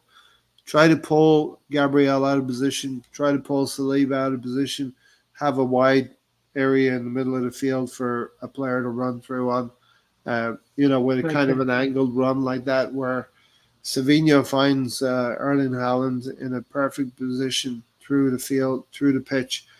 Gabriel can't close or get back quickly enough, and he takes the shot very, very early, and David Raya can get it. You know what I mean? Yep. David Raya is unable to get to it. So 1-0 down. I'm still worried about him not being available this weekend. Maybe questionable start. He's a questionable start this weekend. Who? Gabriel? No. David Raya. David Raya. So yeah, he went out with an injury, and we're going to get to the Bolton game pretty soon. The second goal, Gary, we're a goal down. You better put your tape on your knuckles, Ray. We're a goal down. Yeah, we're a goal down after 8 minutes. It doesn't look good after 10 minutes, Gary. Bernardo Silva hits the upright as well. We could go 2-0 down, but then things kind of turn when the referee brings Kyle Walker to the center circle to talk about something, and in Kyle Walker's mind, the free kick is taken too quickly. They're not allowed to get back in position, and Martinelli gets what Martinelli is probably needed, which is like a quick, fast ball down the line for him to use his pace, Gary. Yeah, no, that play was kind of a strange one because it wasn't as if like Saka got back into position either. So both players didn't get back into position, and we could have said the same thing. We didn't even have a player that could be in the attack. So, and it wasn't as if he didn't get back into position. He wasn't in position. He turned Martinelli inside, right? So, it just so happened that they didn't guard Calafiori. That could have happened even if he was out there. So, I as many times as other teams get benefit, like people are going to harp on that one, but all the other things that happen in the game, nobody wants to talk about because what they don't fit your narrative, right? So, I don't want that to be the case that the referee does that. But what are we supposed to do? The guy's inconsistent. They don't follow the rules the way they're supposed to. So you take why? Your but when they happen and you take advantage of it, were you supposed to get punished for it? No. It happened to City. Got extra time at the beginning and the end of each half, more than they probably deserved. Yeah. Right. Yeah. So what's going on here? So I don't know. I'm going to take what they give us, right? Yeah, And listen. I think last time I checked, if the referee, as long as the ball's not rolling or something, you're allowed to take a quick free kick, and that's what Thomas Partey did to release Martinelli down the left. And yeah. Martinelli, through the brilliance of Calafiori, registers an assist for himself. It's a nice, easy stat for Martinelli to pick up. And that's another one that's really up to the referee's discretion, because a lot of times the ball's still rolling and they'll say, "Oh, you can't do that." Then there's times they throw the ball 15 yards up the field and they let them start from there, even though Yeah. that's not where it is. Yeah. So they're very inconsistent with that. Yeah, well, what a goal, Tony. Listen, I'm going to liken this to, I don't know if any of you are golfers, you know what I mean? But this is like a wedge. This is like a wedge shot. Calafiori gets the ball back from Martinelli and opens out his left foot and hits it off his instep. And you got a perfect curl on the ball to where Ederson's probably thinking, this is coming right at him. He can get to it, but the way that Calafiori's taking the shot, it's curling away from Ederson the whole way. You almost have to shoot the center of the goal and allow that curl to take effect into the top corner. And that's exactly what happened. Ederson can't get at it, Tony, at all. And fantastic shot. And listen, I think he meant to do that. He meant to take a shot. It was weird, like listening to it live, hearing the commentator saying, try to debate if it was a cross or a shot. I after you watch it a couple of times, you're sure that's a shot. And to me, I'll go back to Mia Hamm. She used to play basketball, and that's where she learned the curves is curving your shot and stuff. Okay. I think that's how she transitioned to doing that with her feet, was doing it with her arms and basketball. So, I mean, you can take it from a lot of sports, putting that curl on it. And you really don't see it much anymore like you did when Beckham was in there. You don't see those like free kick experts and stuff, even though this wasn't a free kick, but he looks like he should be in taking the free kicks now. Since if he can do that, he should be. And you see that one like curl. Are you putting him forward as a free kick taker now? I would. He definitely should be in the consideration if he can do that. Okay. Steven said the City game had more game time in it than any other in the second half, 35 minutes. Where did all this 7 minutes added time come from? That's my question. And I was in a bar being confused about the delay between what I was hearing and what I was seeing. And, I did recognize that Arsenal were being professional. Let's say David Raya would collect the ball, command his box, come and get the ball, lay down on the ground, and the players would almost jump on top of him. So that is nothing new. You know how many times you've seen it's nothing new. It's time that's going to get added, right? So I thought it'd be 10 minutes without actually having a handle on the game in real time. Did you think 7 minutes was a lot then, Gary? Just to ask you about that, or did you think it'd be more than that?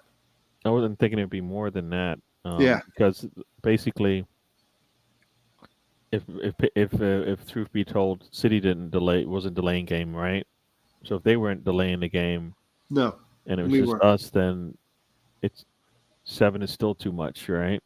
Because think about how much time they've had the ball. They had the ball for I believe it was 80% of the game. So you're telling me in the 20% of the game that we added, we added 7 minutes onto it, and I find it hard. I am hard pressed to believe that we added 7 minutes on with only 20% of the 45 minutes in the game. Right? What is that? 20%? That is a fifth. That's So we had 9 minutes. So for the 9 minutes that we had the ball in our possession, we wasted 7 minutes somehow. 7 of it. Yeah. But No, I will say, I think we should have left Saka on, maybe in the second half, to provide an outlet, 2 outlets. So you have Martinelli on one side and maybe Saka on the other. But Gary, let's talk about something good. Calafiori's goal. How about that? that was splendid. It was perfect. I loved it. Yeah, it was a good way to introduce yourself, get your first start, Teammates. and then you put the goal that puts us ahead in a big match on the road. Yeah.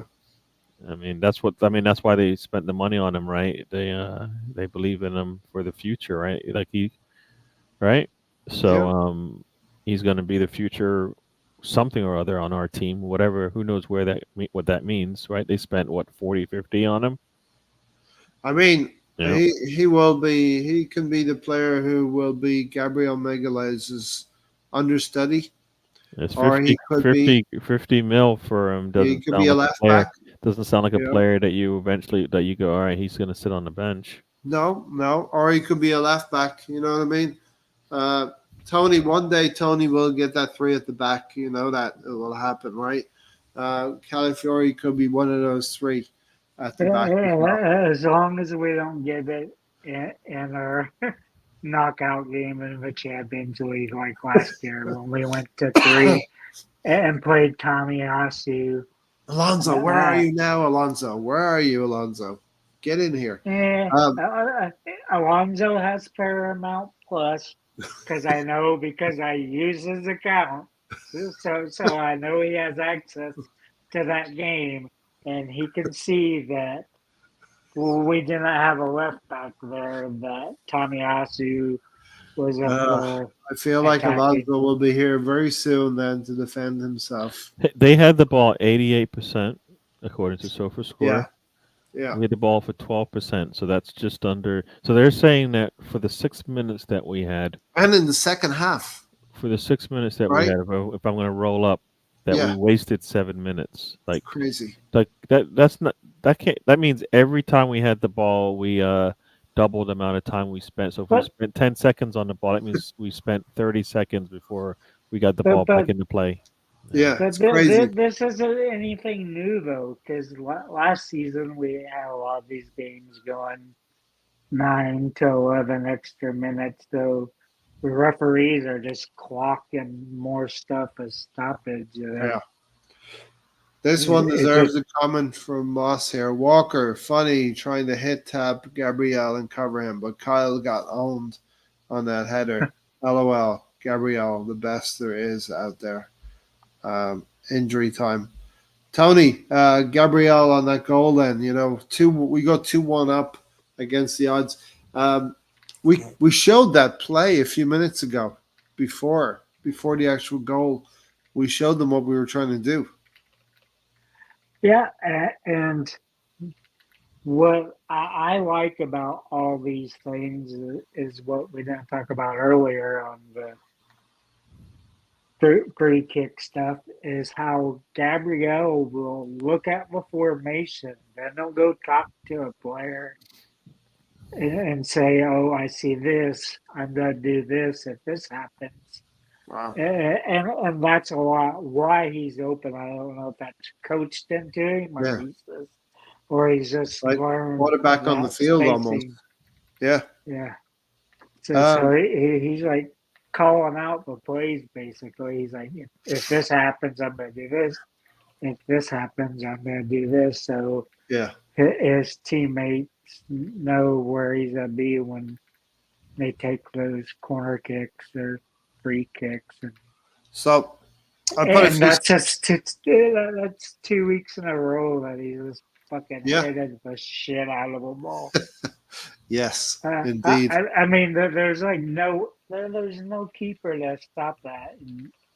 Tony, anywhere in football. Indeed, I put a few statements together, Tony. I'll hit you up with the first one and have Gary follow up with it. But Gabriel Magalhaes has matured amazingly over the 3-4 years he's been with Arsenal. He's just come in as this raw defender. I think Gary mentions that David Luiz was probably key to his um, early times in the Premier League. He's just taken that knowledge that maybe he got from that defender and took the best parts of it, moved on, and adapted it to his game. I think Harry Kane, the physical aspects of Harry Kane, and those battles that Gabriel had with him have stood him in good stead. Harry Kane, especially, because Harry Kane was also a master and is a master of the arts of engineering penalties. So he's taken that against Erling Haaland as well and just sort of accepted the challenge. I thought you were going to say he was a better diver than Greg Louganis, but you just did that for but last year I brought this up on a lot of the games, probably most of the games I brought it up. That you really see three captains because you seen Odegaard, then you a little bit of Rice, but all the time you seen Gabriel communicating, and he did that the previous season. He would just communicate across the back line, but last year on the free kicks and stuff, he's sitting there telling them what to do, and he's become like this general on the pitch, and even more so this season. And I mean, at this rate, he's gonna have 10 goals this season if he keeps up the way he's going. And that just speaks about his maturity. And it drives me nuts because people like say, like, always bring up, like, oh, he gave away this kick or whatever. But on the opposite side, you have Saliba that's given away 3 or 4 penalties the last 2 seasons, and Gabriel's hardly put a foot wrong, and he scores all these goals. Does the extra things about communicating on the pitch and stuff, and I just don't think he gets enough credit for what he does. No, they're two different styles of defenders, right? I mean, Gabriel does a lot of the hard work and stuff like that, right? And Saliba does a lot of the stuff that you see, right? I mean, like if there's a one-on-one and somebody's gonna tackle it away, that's Saliba. But you know the the guy that's rubbing in the dirt and all of that, you know, it yeah, so I think, like you said, they complement each other, and we get the best out of it, no matter what. So and he's progressed so much over the years. I think Gary, you said it over the years. David Luiz, like I said, Harry Kane, the battles with Harry Kane, the physical battles with Harry Kane, which were not always fair. Harry Kane would use an elbow here and there, you know what I mean, and that's kind of toughened up Gabriel to the point of where I think Erling Haaland has honestly become frustrated with Gabriel Magalhaes, and Haaland has resorted to this kind of throwing a ball at his head, you know. But I think that's where he got my confidence because he could shut down Harry Kane, and he's like, and Haaland's a lot in the ways of a similar player will use his body and height and strength over the players to get his goals. One other final thing as well. Obviously, we know what happened at the end. Just holding on, fantastic defending from Arsenal. Every Arsenal fan's proud of the way the team plays now. They don't have that point where they'll self-destruct anymore because we've seen that over the years. But one other final point I want to make on this game as well is that Arsenal have moved from being progressive to be more pragmatic. And, I draw some criticism as well because we're taking maybe some elements of Mourinho's game, Mourinho's Chelsea, and being a little bit tighter at the back, winning games through set pieces. But I think Mikel Arteta, we're looking at the evolution of a manager here who is only 5 years, if you want to call them 5 years. In December, it'll probably be a full 5 years in the game, and he's had to learn the hard way in a high-profile job at Arsenal, the third best team in England still traditionally, behind Liverpool and Man United in terms of honours. But Gary, we've jettisoned progressive in the form of Zinchenko and gone a little bit more pragmatic at the back, especially. I don't know what pragmatic means. I don't think. Like to roll your sleeves up and work hard. And or in my case, I just think they went and got a player that actually can play their position with his primary role defensively, right? Yeah. So no, just defensively. Zinchenko has some skill sets, but they don't work for me defensively. And whenever we have a defensive left back go into the game, we always see everything seems to calm down and be comfortable and nice and good. So yeah, no,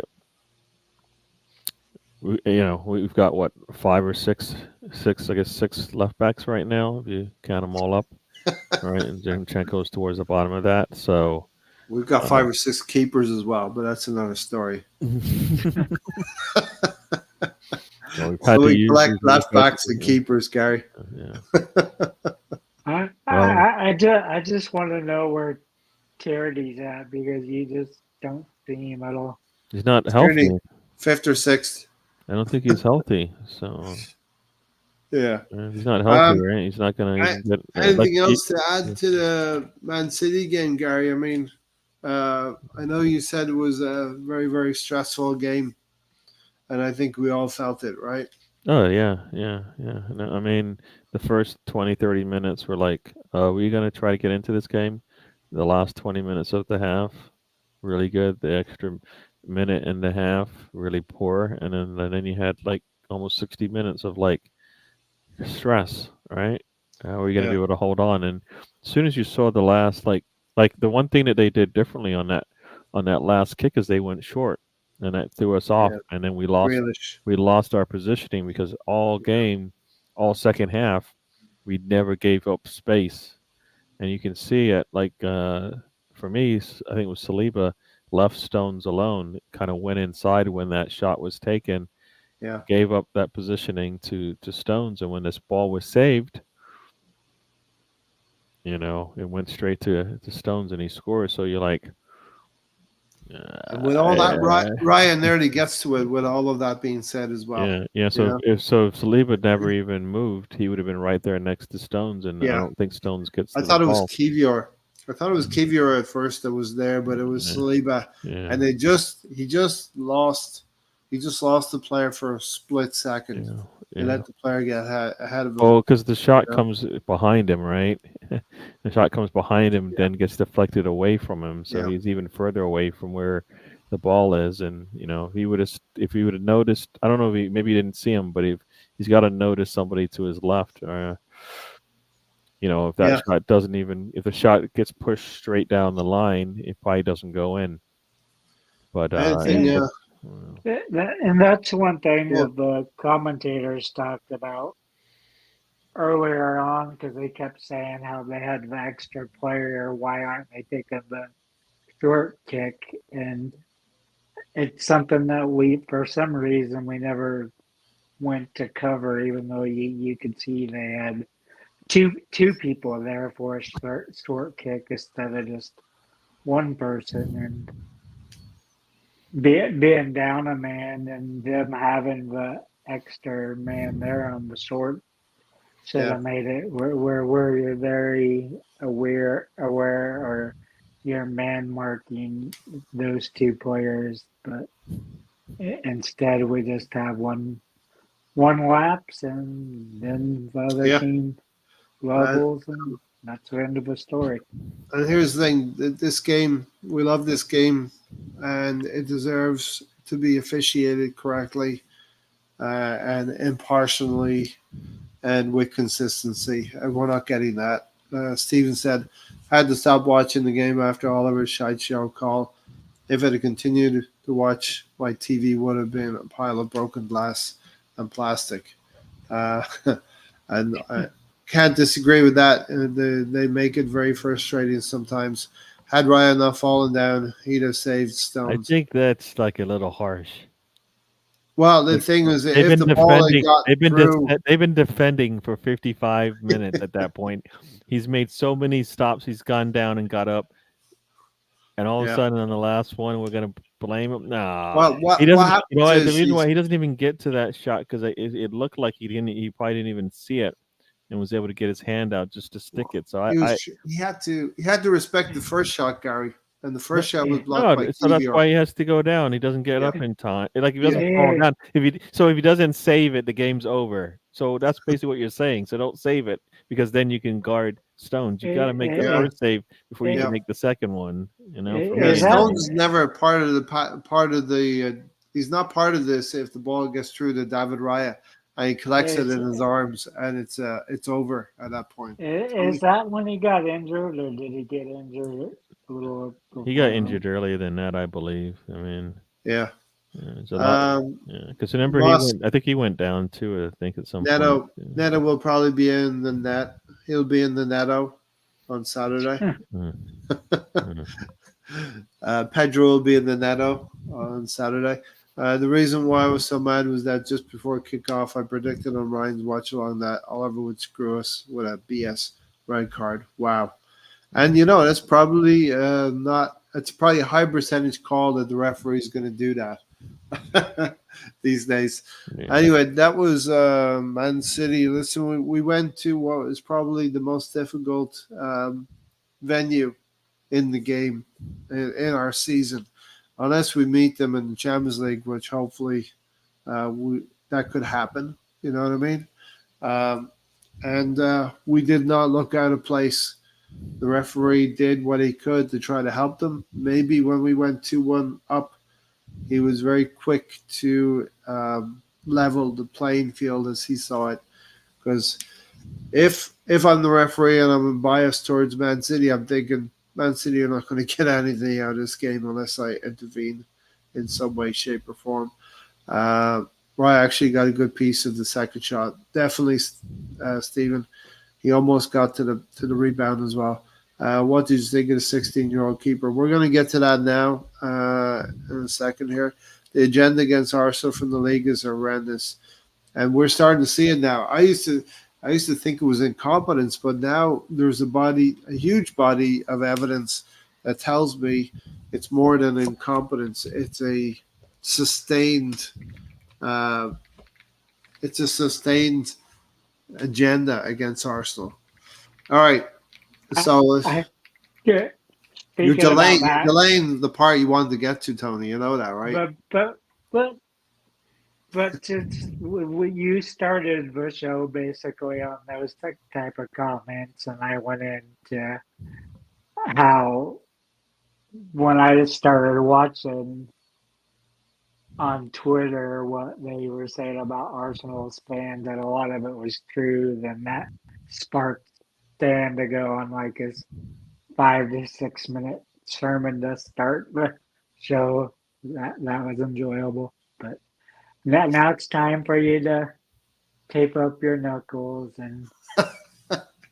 I'll have a question for Gary. So Gary, just in case you don't know, just to clue you in on this, we're getting into Tony's Academy Kids section here, which is the second part of the week where we played Bolton. Okay, and like it or not, Mikel Arteta is building a team that's capable of beating the best around and also bringing through the right quality of young players when they are ready is the key point.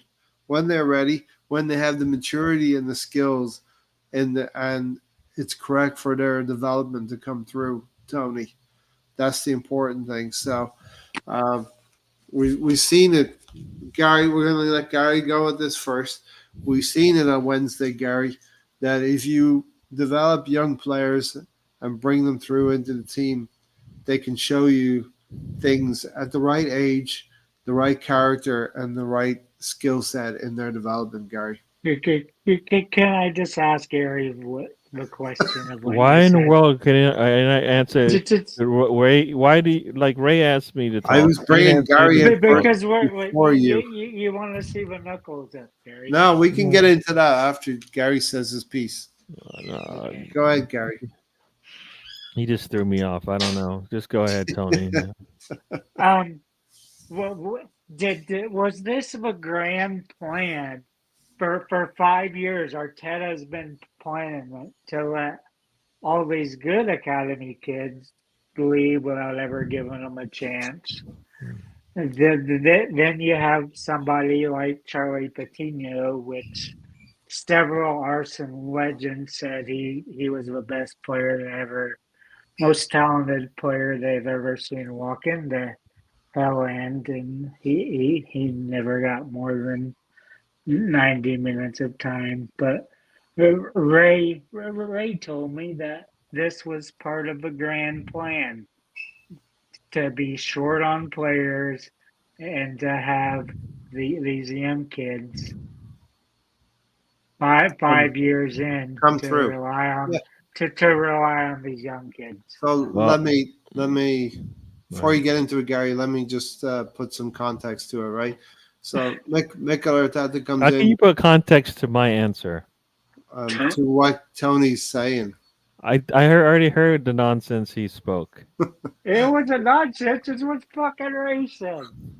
So What basically, my thought process, Gary, is that Mikel Arteta came in, he gets to grips with the players that he had, he wins an FA Cup within the first 6 months of being in the club, but then he's had to tear everything down and restart over again.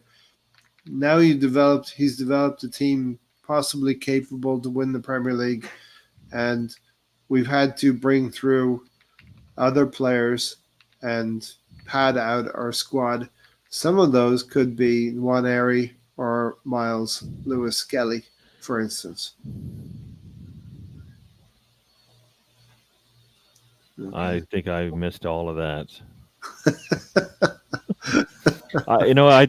And we all know this. I think we all know that Arteta, wanted to bring in trusted players in his eyes. Yeah. That's where a lot So of it comes in. right, he wanted to Tony's bring in academy trusted kid. players in his eyes, players that he could Yeah. trust to play, and Yeah. he didn't want to put the academy players into that situation, right? So Yes. he didn't. All right. In the white heat. Saka and Martinelli and all these players kind of got in when got in a little bit early before he decided to put his rules in as far as how academy players would get vetted into the system, right? And that's always the thing, right? It's always like, can we get that starting 11 first, and then we'll build from there, as opposed to can we try to do everything? We're going to try to build a starting 11. We're going to try to bring in, try to vet the academy kids. But I just think he didn't trust it, and he just had his way of like building a squad. They're all different. They all can work, and so far his has worked the way he's wanted. Because like supposedly he's been chatting with these kids, since he joined. So they've known of him for 5 years, right? So there's been that communication there, and the ones that believed him stayed. All right, the ones that didn't believe him, I guess, left. All right, because you think like all these academy kids that have left, where are they now? Tony? Like where are they now? Like where are they out there, touring up the leagues that they're in? But yeah. No, where are tell me one player from our academy that has left that you're like, damn it, they are killing it in the league that they're in. You can't answer me. You can't give me one. There is the one, but that's been long. No, give me one. Give me one. Give his name. Gnabry would be one. Gnabry before Arteta was here. That guy, is that what you mean? Yeah. So give me the one that Arteta has let go or not hold on to that is tearing it up. Where is it? These guys, Tony, you just shot yourself in your foot, dude. No, I did not. Okay, your other foot. The 1 foot. It's phantom foot. These players, they have to be in there with the first teamers to develop, and they haven't been out there. So yeah, if you see nobody getting any minutes, are you gonna stay? Of course you're gonna leave. You're young, you're hungry, you want to play football. That's why I said it doesn't matter where We these haven't. players start We out. haven't. We haven't. It doesn't matter if you go to the Etihad. These young players, like Waneri, are to go out there and play hard, and they're to pay attention to how wide and long the pitch is. They're not paying attention to the crowd. They're focused on what's on the field because they're developing. And Arteta hasn't used those players. So if you're not being used, you're gonna go out the door. Tony, And here's also, But here's the you situation. see, you're not going to also, answer that question because there is no answer. So since Yeah. Arteta has got here, how many academy players have left that we've lost on? We've missed out on. None of them there right hasn't now. been enough time. So to then why are we see. complaining about the academy kids leaving? You don't know, Tony. Because you had potential in them. No. Yeah, you can't. You read had one potential. that scored 9 goals against Liverpool. And where he has scored 2 16. goals, and where he has come in and played what? He helped close Yep. out a What did he come and close out a game? Right, he Premier came League and closed games. out a North London derby game Yeah. on the road. Right. Yeah. That's his first experience, right, in the league. Right. Yeah. Then he went into a league cup match. Right. And what did he do there? Yeah. He got a brace. Right. So Not he's first backed up because his because he's well, the his youngest first player is in like that Premier was League's history. whatever. You know what I mean? This season, this scored season 2 where he's goals. officially a first teamer, right? He's Mhm. officially a first team player. He wasn't a first team player. He was an academy kid getting some shine. That's all it was. A little bit of here's what you could be. And supposedly, like the understanding is that was the start of like Arteta like starting to vet the academy players into what he wanted, which was future Arsenal players, hopefully. But Right? that was 2 seasons ago. You That's play how long the it guy. takes. You play the guy in like the 87th minute or whatever. You're gonna complain now because you're gonna complain the same way you complained about Saliba, and 2 years later, what are you saying now? They still. It's the same scenario. 2 years, you're just Listen you to want them, to Tony. you want to rush Arteta's process, right? Yeah. Arteta's process works the way it has, and you've seen it in work before. Nobody wanted Saliba to leave. They saw something good at him. Arteta said, "No, he's not ready." Right? There we go. Where he went off and did his thing, right? The academy player that is left isn't exactly pulling up trees. Yeah, there's no academy players that we looking at going, damn it, we missed out on them. They're worthy Cheeto went to Manchester United because he went for money and for other reasons. Yeah. Welcome Alonso. I feel like Alonso really wanted to jump in here on the academy, Tony's academy kids segment there. Yeah. Tony, your academy kids did all right. The kids did all right, man. You should feel like a papa. Yeah, you should that's why I'm like mad that they haven't played anymore before, because that's what young kids do, and that's how I got into Arsenal, because a player that I really never fancied was Fabregas. Yeah. But you've seen players like him, you've seen Wiltshire, you've seen all that British core that ended up not living up to the potential, mainly because of injuries. But you had all these guys that came in there. Yeah, you had ones that, like Alonso didn't like, one that went to City. You didn't like him. Who's that? Who got? Fuck, now I forgot his damn name. You see, Tony, you're putting an argument he's forward. Still playing there, right? The academy player you're talking about, he's still playing at City, that player? No, he left when he's like 22. So he didn't make it, right? Oh, Mark Hutchinson. Nasri. Yeah. Oh, that punk.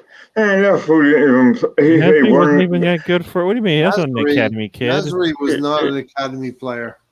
So Samir Nasri, right, had a half a good year for Arsenal. He had a good 6 months and he's a legend. Come on, man. But here's the thing: Mikel Arteta takes the helm at Arsenal. They're trying to rise the team up from 8th place twice to get into the Champions League. You're not going to bring an academy kid in when the pressure's on you to get Champions League money into the club. You're not going to rely. You're not going to put your job on the line on the back of an academy player to get you into the Champions League, which we only had last season. We started back in the Champions League last season. It took the last 2 years. We qualified 2 years ago for last season. Now we're in a position where the structure is solid. The team is solid. We brought in a player or two. Our net spend was not great. We didn't spend a lot of money.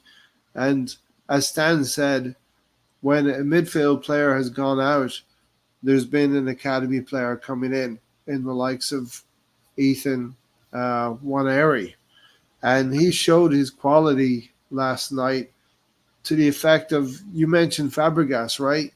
You know these players, when they come into the first team and show you what Ethan Waneri did last night, it shows you quality, that they're able to get shots on goal and show visceral product in their game as well.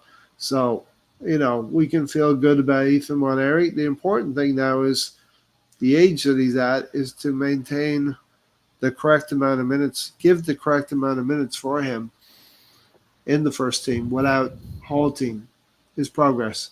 Now, that may mean a start on Saturday, because we can talk about this, because he scored 2 goals on Wednesday.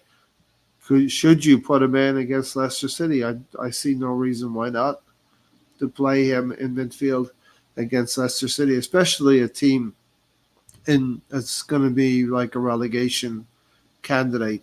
One of the weaker teams. So which player are you resting for him then?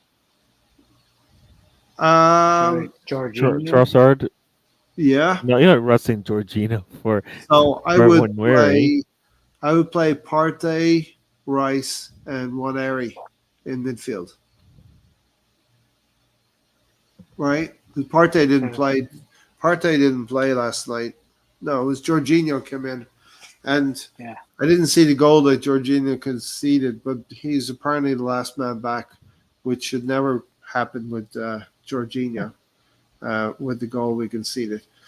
But, yeah, I would play Waneri alongside Declan Rice and Thomas Partey, give him the best possible base for him to do his best work in. You know what I mean? And that's the thing. If somebody comes in, they do good, you give them a series of games. You just don't give them. You just don't give them. So I think 80 minutes. We're all generally agreeing that Waneri should play on Saturday, Gary. Yeah. Let him play again. Let him. Okay, maybe he doesn't play the full 90, but he plays 60 minutes. Yeah, no, definitely. I could see it. I could see him getting the minutes. I've been wanting him to play since day one, anyway. So he should have already had minutes before.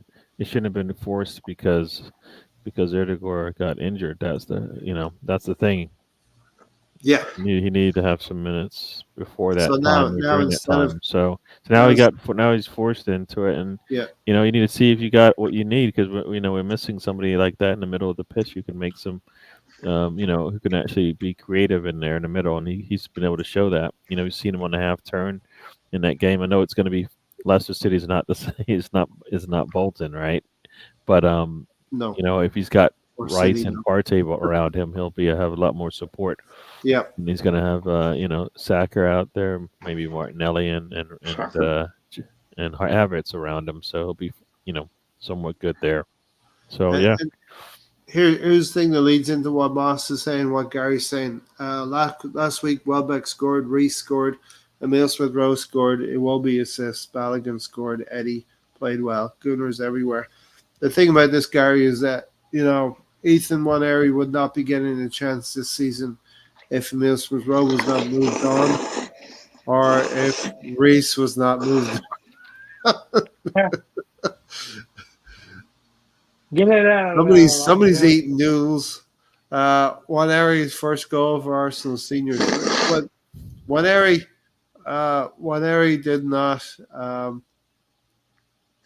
did not get his chance, but for that happening. You know what I mean? What are you eating? Noodles or something? Yeah, noodles, is it? Yeah. That noodle sounded like it went down the wrong hole.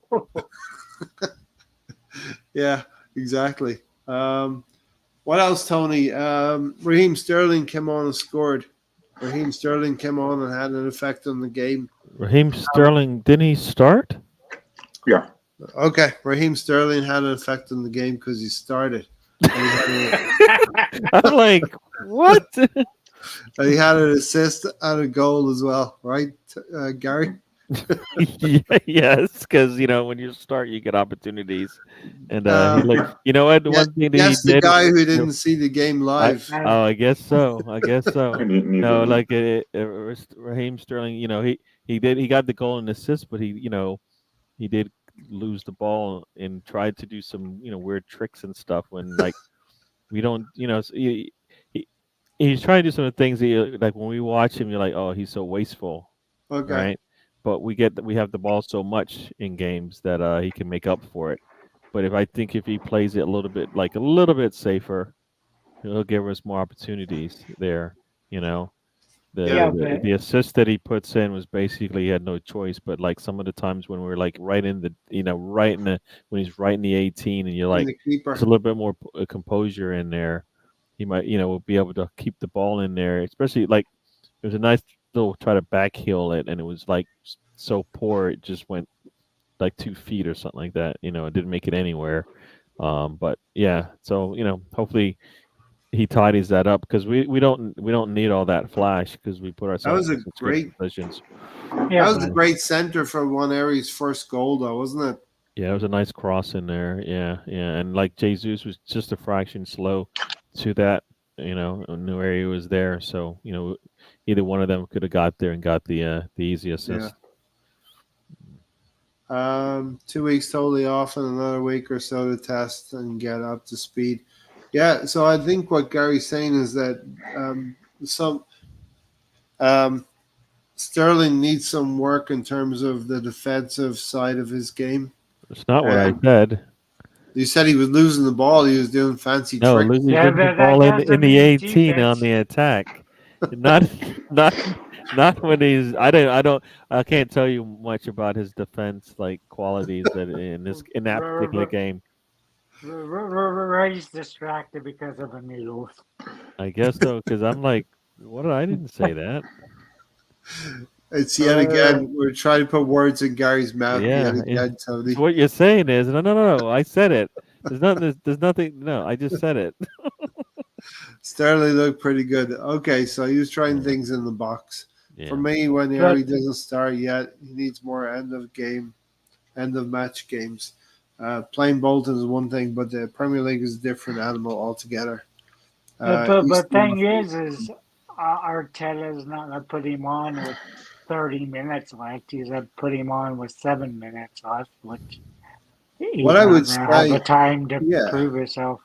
And what I would say as well, Stephen and Tony, is that he's got a great base behind him. If it's Declan Rice and it's Thomas Partey, you need older players around you for you to shine in the Premier League game as well. They win the ball, they give it to one area and let him play his natural game, and don't put too much on him defensively because Partey and Rice can do that behind him. You know what I mean?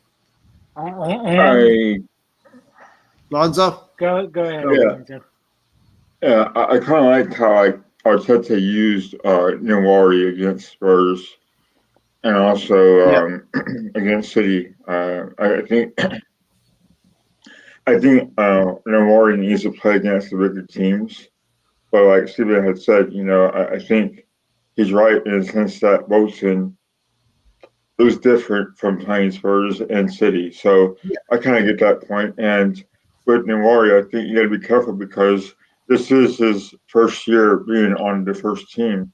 So I wouldn't mind playing him off the bench at some games, but now since Odegaard is now out for a while, then I think you put Namori in spots that you feel comfortable in, like Leicester, like as Southampton, and then give him some time on the bench against the bigger teams. That's just how I would manage Namori because he's got great talent, and it showed against Spurs when he came on there at the end. And with City, I think he came on at a time that we had to play more defensively, which is kind of unfair because I think he's better out in the open and attacking, and unfortunately it shows qualities against City.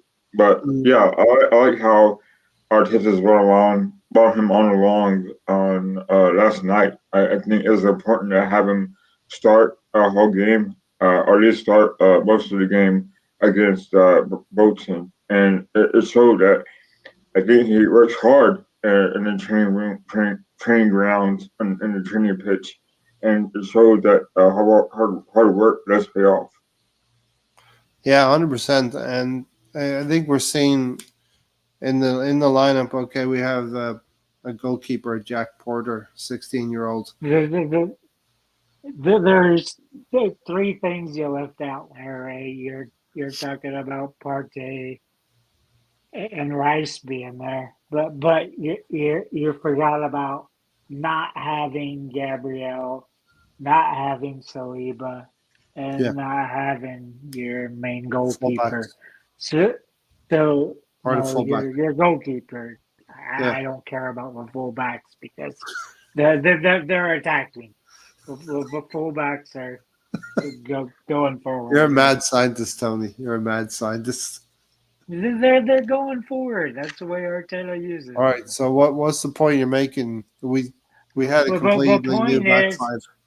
You don't. He's to have this very secure middle of the pitch back behind you.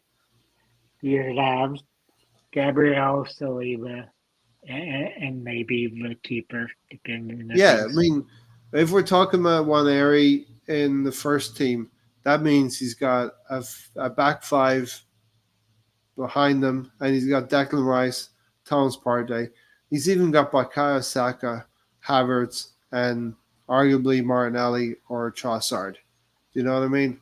So you're throwing in one youth player into a team with 10 other players that know what they're doing as well. And not to say that Ethan Waneri doesn't know what he's doing, but we're not setting them up for failure when you do that. You're putting great players around what could be a prodigy. This kid could be a great player for Arsenal. He could be the likes of Cesc Fabregas. He could be one of these. He could be a Jack Wilshere. Who knows? But don't you keep playing him until he screws up, especially obviously there's two ways to look at this. You don't know. You got until the end of October until Odegaard to be back. Screwing up is so you might as well be playing him. You in might that well position, be playing him. I don't like the thought process of don't you play him until he screws up. Why would you do that? Why would your thought process be we play a player until he screws up? No, you're not supposed to have him on the pitch. All right? But in that position as well, Gary, you can't really the way you screw up is by not having production. That's if you think he's going to screw up, then maybe that's why if you're thinking already that he might screw up if you play him too much, then that's why you probably wouldn't start him. All right? Mm-hmm. Because like you said, he needs to get time in get acclimated to playing football in a regular in a tougher league, right? So that's why he does screw up, Gary, because No, but have if to you get already, used, yeah, you yeah, you gotta get used to it.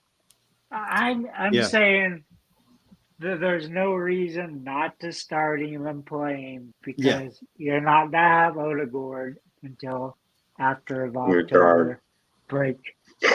December, yeah. Miles Lewis, Skelly's pass to Sterling was amazing as well down the line. Sterling's cross to one area was really good. Declan Rice setting everything off at the beginning as well. Arsenal are always going to beat Bolton, right? 5-1, a good performance. And we get the luck of the draw going into the next round in the Carabao Cup, which will play at the end of October against Preston North End. There's a couple of tasty Premier League ties. We have avoided all of that. We have to take advantage of that and go into the quarterfinal. Maybe play a similar type of lineup against Preston North End, but realizing it's away from home. Important to progress to the quarterfinals and then start beefing up the side. Because one thing that's leveled against Arteta, rightfully so, maybe because the target has been the Premier League and getting into the Champions League, is that domestic cups have been overlooked. And we're not in that position now. We have a squad capable. And correct me if I'm wrong. We have a squad capable of winning cups as well, and we should exercise that strength. And when a player like Ethan Waneri, who's maybe on the edge of the first team, comes in with 2 goals, he's a player. When Sterling comes in and scores a goal and gives you an assist, we're getting what we wanted now from the squad, which is players that are sitting on the bench coming in and making real contributions to the team. Miles Lewis, Skelly, and Nichols as well, coming up with an assist as well. So we'll call them Tony's Academy kids for now, but they're doing okay, right? I've been The kids are all right. I've been calling for them long enough. They're mine. Wait, Tony. So did you summon them to play yesterday's game? What's that? Yeah. Did Tony summon them like a jury duty? Tony's the guy who calls them up and says, "I got you an opportunity, Ethan Waneri. You're going to be starting on Wednesday." You know, and I was like, "This Coach Tony." it's all Tony, I'm like Coach T.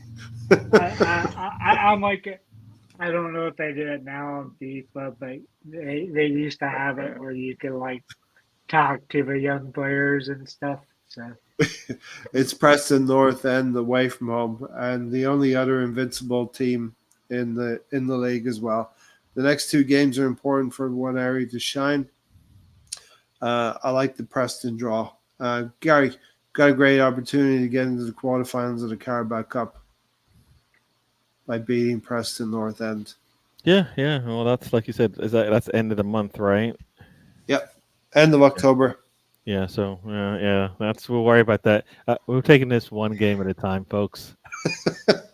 One game at a time. We got lots of games. I love when I podcast with you guys. I know, Gary, you've taught me. You have taught me that lesson as well. One game at a time is very important. Yeah, because we can't win the Preston game before winning the other 4 or 5 matches before that. So the next one is the big one because supposedly this could be a game that we jump into first place. Supposedly, maybe at least for a day.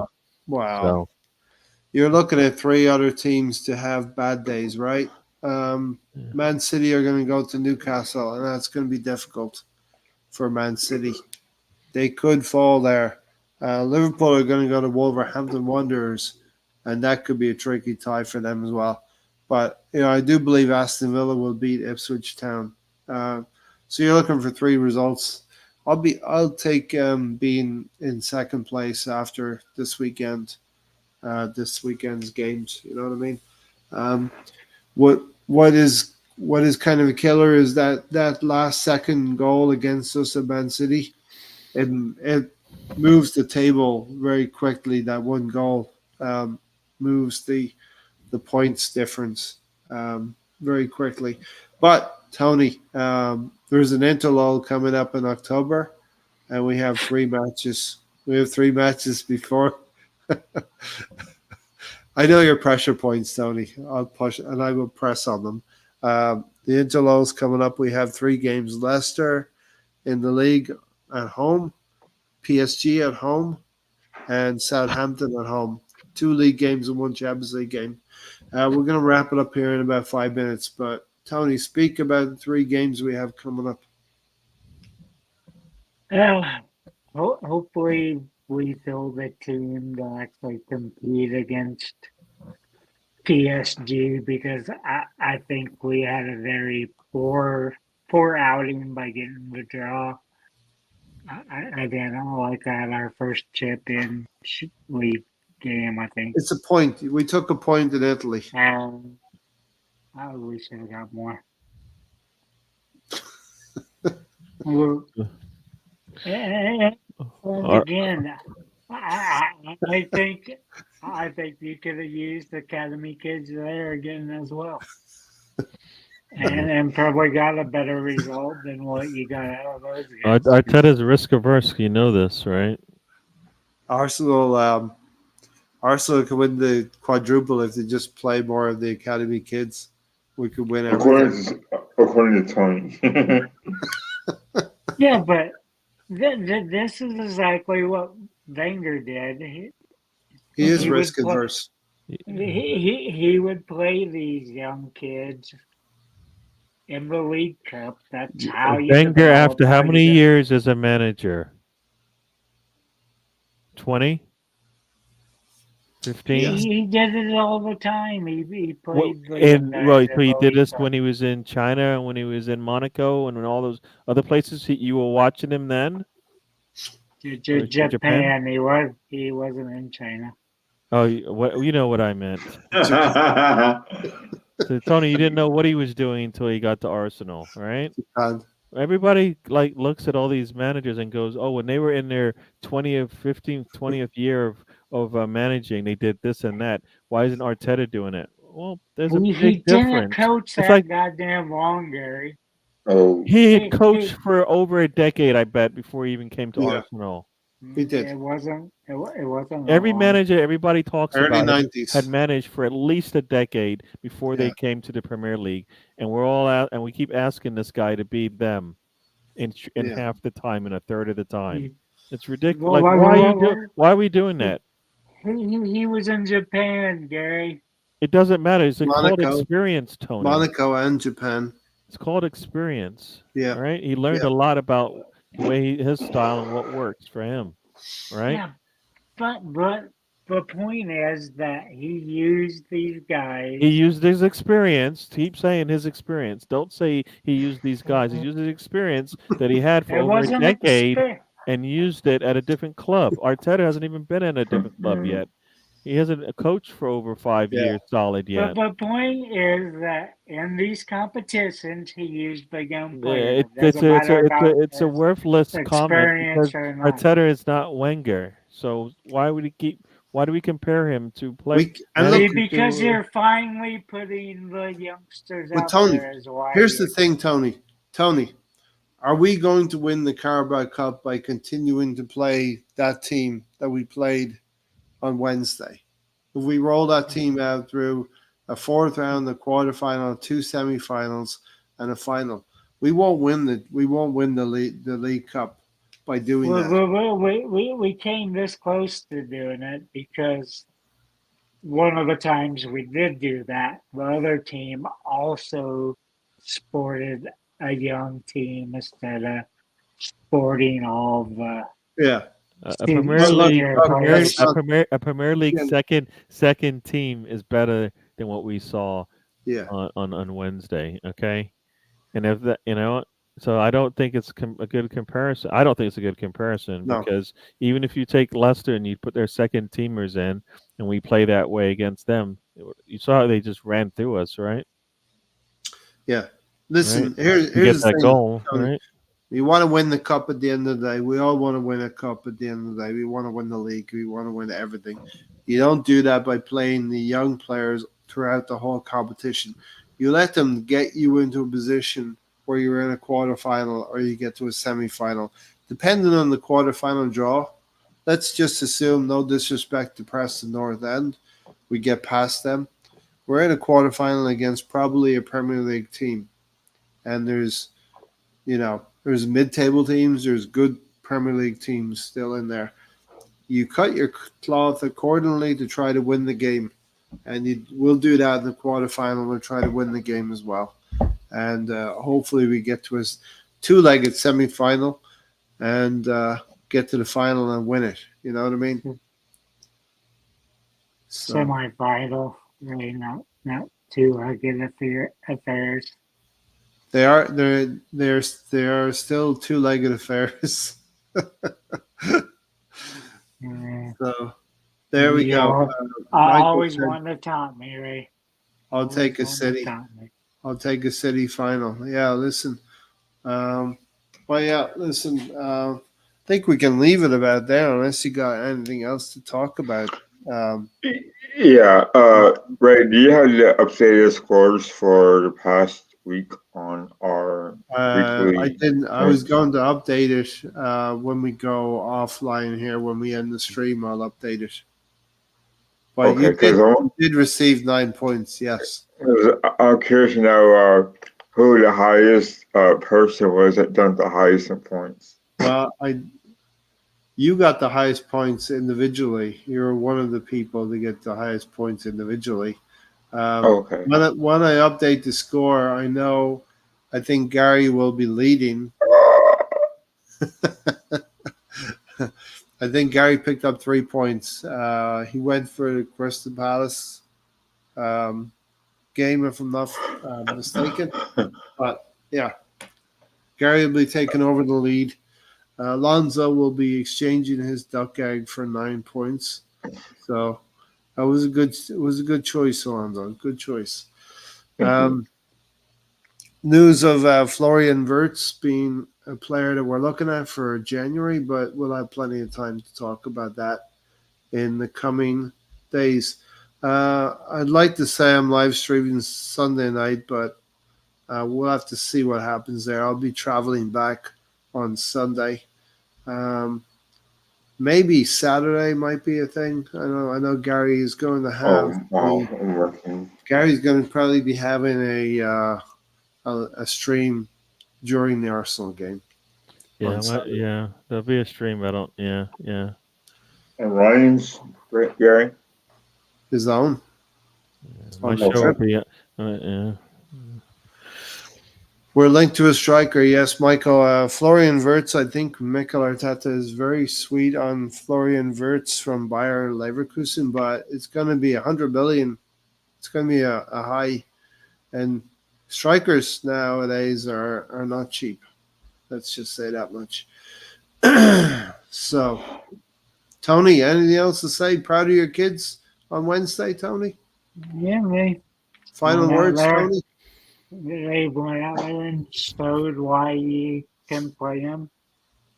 They're there to go out there and play as hard as they can. And now I don't think it matters where you play them at because they're young and hungry. And like I said, focused on the pitch. But overall, there's a good performance from them.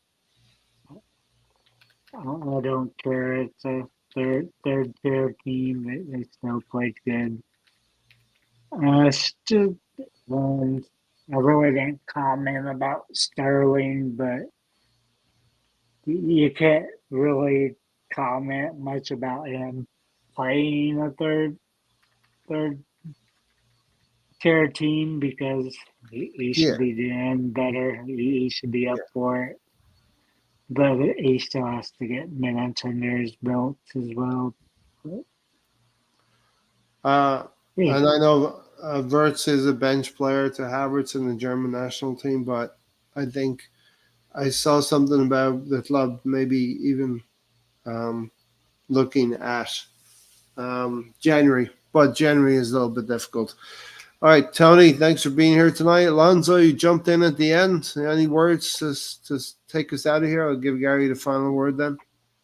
Yeah, I'm looking forward to the game on Saturday. As we all know, Jimmy Vardy has always given Arsenal fits in the past, so hopefully our defense will be up to defend not only himself but also the rest of the players.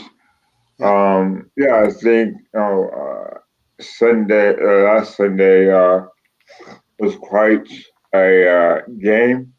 I kind of thought that Arsenal would hold on. Unfortunately, we have a referee that sucks and has been known to give City the benefit of the doubt and not anyone else. So that said, I hope that they use that draw as motivation and use it in a positive way and move forward.